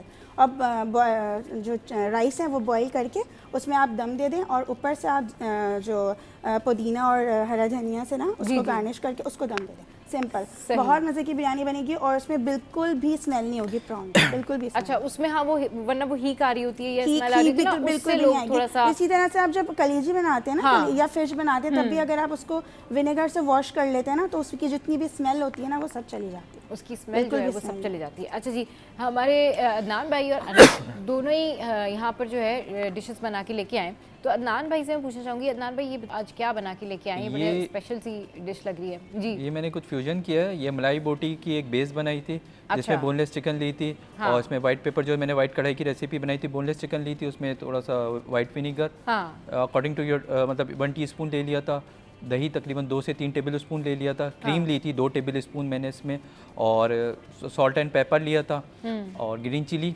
1 टीस्पून ली थी, रेड चिली क्रश ली थी 1/4 टीस्पून, और थोड़ा सा चिकन पाउडर यानी 1/4 टीस्पून डाल के मैरिनेट ओवरनाइट रख दिया था। फिर थोड़ा सा तेल लिया उसमें। ये जरा दिखाएं अदनान भाई की जो डिश है, साथ साथ अदनान भाई बताते भी जा रहे हैं जी। अदनान भाई अब इसके बाद मैंने जो ये ब्रेड थी उसको टोस्ट कर लिया स्लाइटली से ऑयल में, देन फिर उसके अंदर थोड़ा सा मैंने 1000 एलेंड लगाया, स्प्रेड किया, देन उसके बाद उसमें मलाई बोटी की जो मेरी थी उसमें अच्छा मैंने कोयले का भी थोड़ा सा एक फ्लेवर इन्हांस किया था ताकि एक बारबेक्यू का एक बड़ा अच्छा सा टच है। और उसके बाद ऊपर केचप लगाया, फिर बीच में जो फिलिंग के जो थे स्लाइस कुकम्बर और टोमेटोज रख के उसको सर्व किया। और उसके साथ जो मैंने डिप्स रखी हैं वो हनी मस्टर्ड रखी है क्योंकि मोस्टली लोग केचप रख रहे होते हैं, देन पेरी पेरी रखी है क्योंकि वो थोड़ा सा चेंज करने। अच्छा ये पेरी पेरी आपने ये जो रखी जी पेरी पेरी रखी और हनी मस्टर्ड रखी है। सही, और ये इसके साथ में जो रखी हुई है ये जरा बताएंगे। ये 1000 आइलैंड ओके नहीं सॉरी हनी मस्टर्ड है। अच्छा हनी मस्टर्ड एग्जैक्टली सॉरी। और ये प्रेजेंटेशन भी बड़ी जबरदस्त की हुई है, क्या कहलाती है ये जो डिश है? ये वैसे मैंने नाम स्ट्रीट नाम बताइए, फ्यूजन ही है। अच्छा फ्यूजन है, ये स्ट्रीट स्टाइल मलाई बोटी बन कबाब, मलाई बोटी बंद कबाब, ये एक तरह का फ्यूजन है जो कि यहाँ पर बनाया है अदनान भाई ने। अच्छा उसी के साथ जो है एक और डिश भी है, अनम बना के लेके आई हैं। अनम से पूछते हैं, अनम ज़रा अपनी डिश के बारे में बताएं कि आप जो है वो जो डिश बना के लेके आई हैं, ये डिश जो है ये क्या रेसिपी है इसकी और आपने ये कैसे बनाई हुई? अच्छा मैं वर्किंग वुमेन, मेरी कोशिश होती है कि मैं ऐसी चीज़ें ट्राई करूं जो बहुत इंस्टेंट बने। ठीक है, मुझे बहुत लॉन्ग टर्म किचन में ये मसाले और ये सब मैं इस तरह से नहीं करती। मैं बहुत ऐसी चीज़ें बनाती हूँ जो मैरिनेट करूँ, बनाऊँ इस तरह से। तो ये भी बहुत सिंपल है रेसिपी। इसका नाम है स्मोकी हांडी। ठीक है, इसमें आपने क्या करना है, सिर्फ चिकन को आपने जिंजर गार्लिक में थोड़ा सा सौते करना है, दही डालना है, हरी मिर्च डालनी है छोटी सी कह रही हूँ थोड़ी सी, और काली मिर्च, कसूरी मेथी और जीरा पाउडर, सिंपल, और दही, और इसमें आपने डाल के इसको भून लेना है। जब ये भून जाएगा आपने इसके अंदर क्रीम डालनी है, और उसके ऊपर दोबारा से आपने थोड़ा सा वो डालना है, जीरा डालना है, जीरा पाउडर, काली मिर्च, कसूरी मेथी, और आपने इसको स्मोक दे देना है, सिंपल। ठीक है जी। तो ये फिर ये जो डिश है इसका नाम भी अनम जरा आपने बताना है कि आपने क्या बनाया? स्मोकी हांडी बनाई, स्मोकी हांडी बनाई हुई है। और यहाँ पर हमारे पास जो है वो फ्यूजन भी है मलाई बंद कबाब का। तो ये दो जबरदस्त डिशेस एग्जैक्टली सॉरी दोनों इत्तेफाक से वाइट डिशेस आई हैं। हाँ दोनों इत्तेफाक से इस तरह की डिश। वो थोड़े छुप गई। अदनान भाई की डिश जो है थोड़ी सी कलरफुल है और उसके बाद टॉपिंग भी हुई है, प्रेजेंटेशन वगैरह सारी अनम ने भी बहुत अच्छी जो है वो प्रेजेंटेशन की हुई है। अच्छा ये बताएं कि अभी जैसे अदनान भाई ने मैं बताया कि भाई फ्राइडे वाले दिन ज़्यादातर लोग जो है वो घर में बिरयानी बनाते हैं, तो जो वीकेंड होता है उस दिन लोग ज़्यादातर जो है वो क्या प्रेफर कर रहे होते हैं अनम? अच्छा वीकेंड होता है तो फिर बाहर ही प्रेफर करते हैं। अच्छा फिर वीकेंड में बाहर चले जाते हैं? नहीं भाई हमें तो ये पता है कि लोग सिटी एट 10 देखते हैं, हमारा शो देखते हैं, और जब भी हम कभी वीकेंड के ऊपर कोई भी बता रहे हो तो उनको डिशेस तो वो डेफिनेटली ज़रूर ट्राई करते हैं और वो हमें बताते भी हैं कि भाई ये इसका फीडबैक ये था। तो आप ज़रा बताएं कि वीकेंड पे घर पे क्या बनाया जा सकता है भाई, अगर वीकेंड हो तो इंसान क्या बनाए? अच्छा वैसे तो ये होता है कि वीकेंड पे ज़्यादातर आप या तो आप आउटिंग पे जा रहे होते हैं या आपके घर में कोई ना कोई आप पार्टी होस्ट कर रहे होते हैं, तो मुझे लगता है वीकेंड पे आप कोई स्पेशल डिश बना सकते हैं जो आप पूरा वीक नॉर्मली आप पूरा वीक आप इस तरह के लग्जरीज और ये खाने नहीं खा सकते, आप थक जाते हैं। कभी आपको लाइट दाल चावल इस तरह की चीज़ें भी अच्छी लगती होती हैं। तो वीकेंड पे आपकी चॉइस है, आप क्या करना चाहते हैं। आप पिज़्ज़ा भी बेक कर सकते हैं, आप बेकिंग भी कर सकते हैं, पिज़्ज़ा बेक कर सकते हैं, दाल चावल भी बना सकते हैं आप, और कुछ लाइट सा भी कर सकते हैं, डिफरेंट हाँ काइंड आप कोई नई चीज़ भी इन्वेंट कर सकते हैं, ट्राई कर सकते हैं। तो डिपेंड करता है आपके मूड पे ऊपर। अगर मेरे ऊपर जाएंगे तो मैं वीकेंड पे रेस्ट घर वाले तो फिर ये भी तो कह सकते हैं ना अनम कि भाई क्या वीकेंड पे भी दाल चावल खाएं हम, मतलब ये नहीं कि हाँ बिल्कुल दाल चावल तो ऑल द वे फेवरेट है, वो तो कभी पुराना नहीं हो सकता। पर्सनल चॉइसेस नहीं बतानी ना, लोगों के हिसाब से बताएं थोड़ा कि लोगों को क्या बताया जा सकता है। ये बताएं कि ओवरऑल लोग क्या खाना पसंद कर सकते हैं, मतलब लोगों के लिए बेस्ट क्या हो सकता अच्छा, है कि भाई वीकेंड, क्योंकि आप वीकेंड वीकेंड होता पे है, क्या खा सकते हैं, आप क्योंकि अभी हमने फ्राइडे डिस्कस कर लिया, बिरयानी हो गई, वीकेंड डिस्कस कर लिया, फिर अब हम संडे का जो नाश्ता है ना और डिनर वो भी डिस्कस करेंगे जी। अच्छा, वीकेंड पे फिर आप ये कर सकते हैं कि आप जैसे जब आप घर पे होते हैं हाँ। तो आप कोई अच्छी चीज़ ट्राई कर सकते हैं, जैसे बिरयानी तो आप फ्राइडे को हो हाँ। गई, तो आप कुछ पाए टाइप भी ट्राई कर सकते हैं, आप कुछ हाँ। बेक कर सकते हैं, सही। आप पिज़्ज़ा बना सकते हैं, आप पाए बना सकते हैं, आप हलीम ट्राई कर सकते हैं, ग्रैंड हलीम होती है ना, सही, हाँ। सबकी पार्टी होती है, आप वो कर सकते वैसे हैं। आइडिया depend बुरा करता नहीं है, अगर वीकेंड पे आप हलीम बना रहे हैं और सुबह नाश्ते में उसको खा रहे हैं तो संडे का नाश्ता भी जो है वो ज़बरदस्त हो सकता है ना। है। बारबेक्यू भी ट्राई कर सकते हैं आप हाँ। सैटरडे नाइट को, हाँ। वो भी बहुत अच्छा होता है। बारबेक्यू भी ट्राई कर सकते हैं। अदनान भाई, जी। फ्राइडे बिरयानी करवा दी आपने, मैंने तो ठीक करा है? दिया, संडे इन्होंने बुक करा दिया। हाँ, उन्होंने हलीम और पाई करवा दिया हफ्ते को। अब इतवार को आप जो है वो क्या मेन्यू रखवा रहे हैं लोगों का कि लोग इतवार वाले दिन मजे से ये डिशेस बनाएं और एंजॉय करें? अच्छा, इतवार नाश्ते से वाले स्टार्ट करना है आपने। हाँ देखिए, इतवार वाले दिन मोस्टली लोग जो उठते हैं 10-11 बजे उठते हाँ। हैं, और मैंने यही नोट किया हलवा पूरी उनका स्पेशली होता है। हाँ। ब्रेकफास्ट तो मोस्टली लोगों का ब्रेकफास्ट जो सही। है वो हलवा पूरी ही होता है। सही। अच्छा, वो ज़्यादातर लोगों का ये होता है कि स्किप कर दें दोपहर का खाना। हाँ। बहुत सारे रीजंस होते हैं। किसी का रीज़न ये होता है कि हमें किसी के यहाँ जाना है, दावत खानी है, तो वो एक करते हैं। हाँ। अच्छा, अब जिसके अगर दावत हो रही है हाँ। तो उसके लिए मेन्यू ये है कि बेहतरीन मेन्यू जो मेरे हिसाब से वो पास्ता बहुत अच्छा है। पास्ता एक अच्छा है क्योंकि वो इंस्टेंट भी है, टाइम भी आपका बहुत कंज्यूम नहीं होता। सही। अच्छा, सेकेंडली आपको अगर वो थोड़ा सा वो करना है, थोड़ा सा ऑयल मतलब डीप फ्राई करना Deep fry है, करना तो उसमें आपके चिकन पॉपकॉर्न्स हैं, हाँ। नगेट्स हैं, होममेड नगेट्स की हाँ। बात करूंगा, या होममेड आप इस तरह की फ्राई आइटम कर लें, सही। ये भी बेस्ट वे Best क्योंकि लोगों का एक अच्छा कॉन्सेप्ट होता है कि वो जो संडे है वो एक अच्छा हो जाए। सही। उसके साथ फ्राइजेस कर दें, मैश पोटैटोज़ कर दें, और इसके अलावा स्मूदीज़ हैं, स्पेशली ड्रिंक वगैरह ज़रूर रखें, वो एक बड़ी रिफ्रेशिंग होती है। कोल्ड ड्रिंक वगैरह को मैं इसलिए प्रेफरेंस नहीं करूँगा कि लोग वो आर्टिफिशियल स्वीटनर्स यूज़ होते हैं, ये होते बड़े हेल्थ हैज़र्ड होते हैं, मतलब वो आपको और प्रॉब्लम बाद में देते हैं, इंस्टेंटली नहीं देते, वो तो इंस्टेंटली आपको बहुत हाँ। किस्म की एक तो संडे वाले दिन मतलब नाश्ते में आप हलवा पूरी का मेरी प्रेफरेंस और फिर रात में खाने में डिनर में आप डिनर क्या में ये है कि आप इस तरह के पास्ता वास्ता इटालियन फूड्स को ज़्यादा मैं प्रेफरेंस दूंगा, हाँ, कि वो एक ज़रा थोड़ा सा मेन्यू भी चेंज होता है और मूड भी चेंज होता है। और इसके अलावा लेकिन अदनान भाई बहुत सारे लोग ये भी तो होते हैं ना कि संडे वाले दिन संडे को स्पेशल बनाने के लिए, जहाँ हलवा पूरी की आपने बात की, वहाँ पे लोग पाए और पाए निहारी भी होते हैं, ये भी बहुत कड़ी भी ज्यादा- बनती है बहुत सौ आजकल की, कड़ी नया भी trend बनती है, चल रहा हाँ। है कि लोग ना ब्रेकफास्ट की दावतें भी कर रहे हैं, तो हाँ, वो आप lunch, संडे को जो है ना, exact। हाँ संडे को आप वो भी कर सकते हैं। और ब्रेकफास्ट में बहुत सारे ऑप्शन है, सिर्फ हलवा पूरी नहीं है, हाँ। आप कीमा भी बना सकते हैं, हाँ। आप चीज़ ऑमलेट्स बना सकते हैं, उसके साथ सही। आप ब्रेड टोस्ट कर सकते सही। हैं, आप चीज़ ब्रेड बना सकते हैं, बहुत सारे हाँ। ऑप्शंस हैं हाँ। कि उसमें आपके जितने भी मेंबर्स होंगे आपके, वो हाँ। सारे उसमें कवर हो जाएंगे। भाई ये बिल्कुल ठीक कह रही है कि संडे को ना अब ब्रेकफास्ट के इनविटेशन भी आ गए हैं, लोग ब्रेकफास्ट पे भी इनवाइट करने लग गए हैं कि भाई ठीक है संडे को ब्रेकफास्ट पे बुला लेते हैं, फिर वो लंच तक रहेंगे और उसके बाद वो जल्दी फ्री भी हो जाएंगे, तो उनका भी टाइम बच जाता है और गेस्ट का भी जो टाइम है वो बच जाता है। अच्छा, ये बताएं, आपने नहारी की और पाए की बात की है, तो थोड़ा सा जल्दी से क्विक रेसिपी बता देना नहारी या पाए में से जो आपको समझ आता है कि जी हम बताना चाहिए लोगों को कि अच्छे पाए अच्छी नहारी ऐसे बन सकती है। पाए के लिए तो आपको 7 से 8 घंटे का टाइम चाहिए, क्योंकि जब लाजमी क्योंकि अच्छा। जब तक वो बोन्स की जो आपका एक्सट्रैक्ट नहीं निकलेगा, यानी जो जूसेस आपके नहीं निकलेंगे, जेलेटिन नहीं निकलेगा, तो टेस्ट नहीं आएगा। क्विक में तो फिर आप वैसे तो मैं मुर्गी के बोल दूं, लेकिन वही बात है कि मुर्गी के पंजे लोग ज़्यादा पसंद नहीं करते। मुर्गी के पंजे, हाँ, मतलब सर्दियों में लोगों संडे का वाले दिन खिलवा रहे हैं आप। नहीं, आपने पाई की बात की ना, मैंने पाए कहाँ होते हैं? नहीं, वो जो भी है व्हाटएवर जो भी है।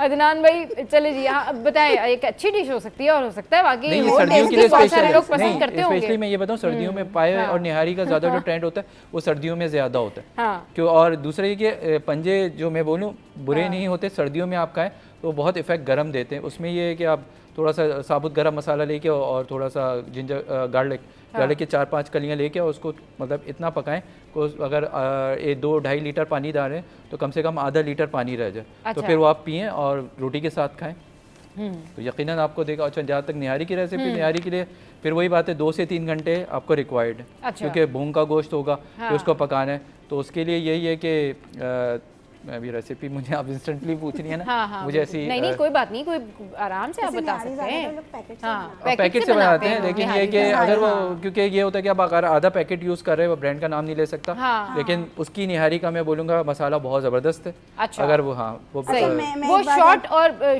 शॉर्टकट निहारी बनाने का ना कि जल्दी से अगर आपने जल्दी से हो बनानी जाए, है तो क्योंकि वो, फिर वो उसमें हाँ, निहारी के पैकेट लिए की आपको निहारी बन मसाले जाती है, हाँ। एक तो नटमेग, मेस, पीसो, अब वही बात है, हर कोई क्विक नहीं के कर उसमें पाता है। सही। और तो निहारी आप में अगर क्या आप करेंगे? दही डाल देते हैं ना तो हाँ, उससे exactly। बहुत अच्छा फ्लेवर आ जाता है दही डालने दही से। से। नॉर्मली लोग नहीं डालते क्योंकि निहारी बहुत इजी होती है ना। हाँ। कभी आपने जल्दी कुछ इंस्टेंट बनाना है, कोई आपके घर इंस्टेंट गेस्ट आ गया है तो आप निहारी बना दो जल्दी से, कुछ भी नहीं होता उसमें, चढ़ाना है और बस पकाना है और कुछ पकाना नहीं है, करना। कुछ नहीं तो उसमें अगर आप दही डाल देते हैं ना उससे निहारी बहुत के अच्छा साथ मीठा कौन सा सर्व किया जा सकता है? अगर अगर आप आपने एक निहारी रखी बना हुई रहे है हैं तो आप फिर देसी मीठा बनाएं तो ज़्यादा अच्छा लगेगा। खीर या कुछ इस तरह की चीज़, खीर, कस्टर्ड वगैरह, या वैसे आजकल तो वैसे ज्यादातर सर्व क्या हो रहा है गेस्ट के लिए मीठे में? ये आजकल कॉफ़ी क्रंच बहुत सॉरी आजकल बहुत सारी चेरी चीज़ें- क्रंच बहुत ज़्यादा मार्केट में इन हुआ हुआ है। बहुत सारी अच्छा। चीज़ें हैं, मैं तो बहुत सारी बनाती हूँ। पाइनएप्पल सूफले, कैंडी डिलाइट हाँ। और कॉफ़ी पंच, बहुत सारी डिशेस बनाती हूँ। हाँ, मैंगो डिलाइट भी इन है। मैंगो हाँ, तो डिलाइट, वो mango तो delight। डिलाइट तो आप किसी भी फ्रूट के साथ बना सकते हैं। अच्छा मैं खीर में एक चीज़ बार बताऊँ। डिलाइट किसी भी फूड के साथ बनाया जा फ्रूट के सकता है। साथ। अच्छा मैं खीर में एक चीज़ बताऊँ, ज़रा टेस्ट जो आपको क्रीमी करना हो ना,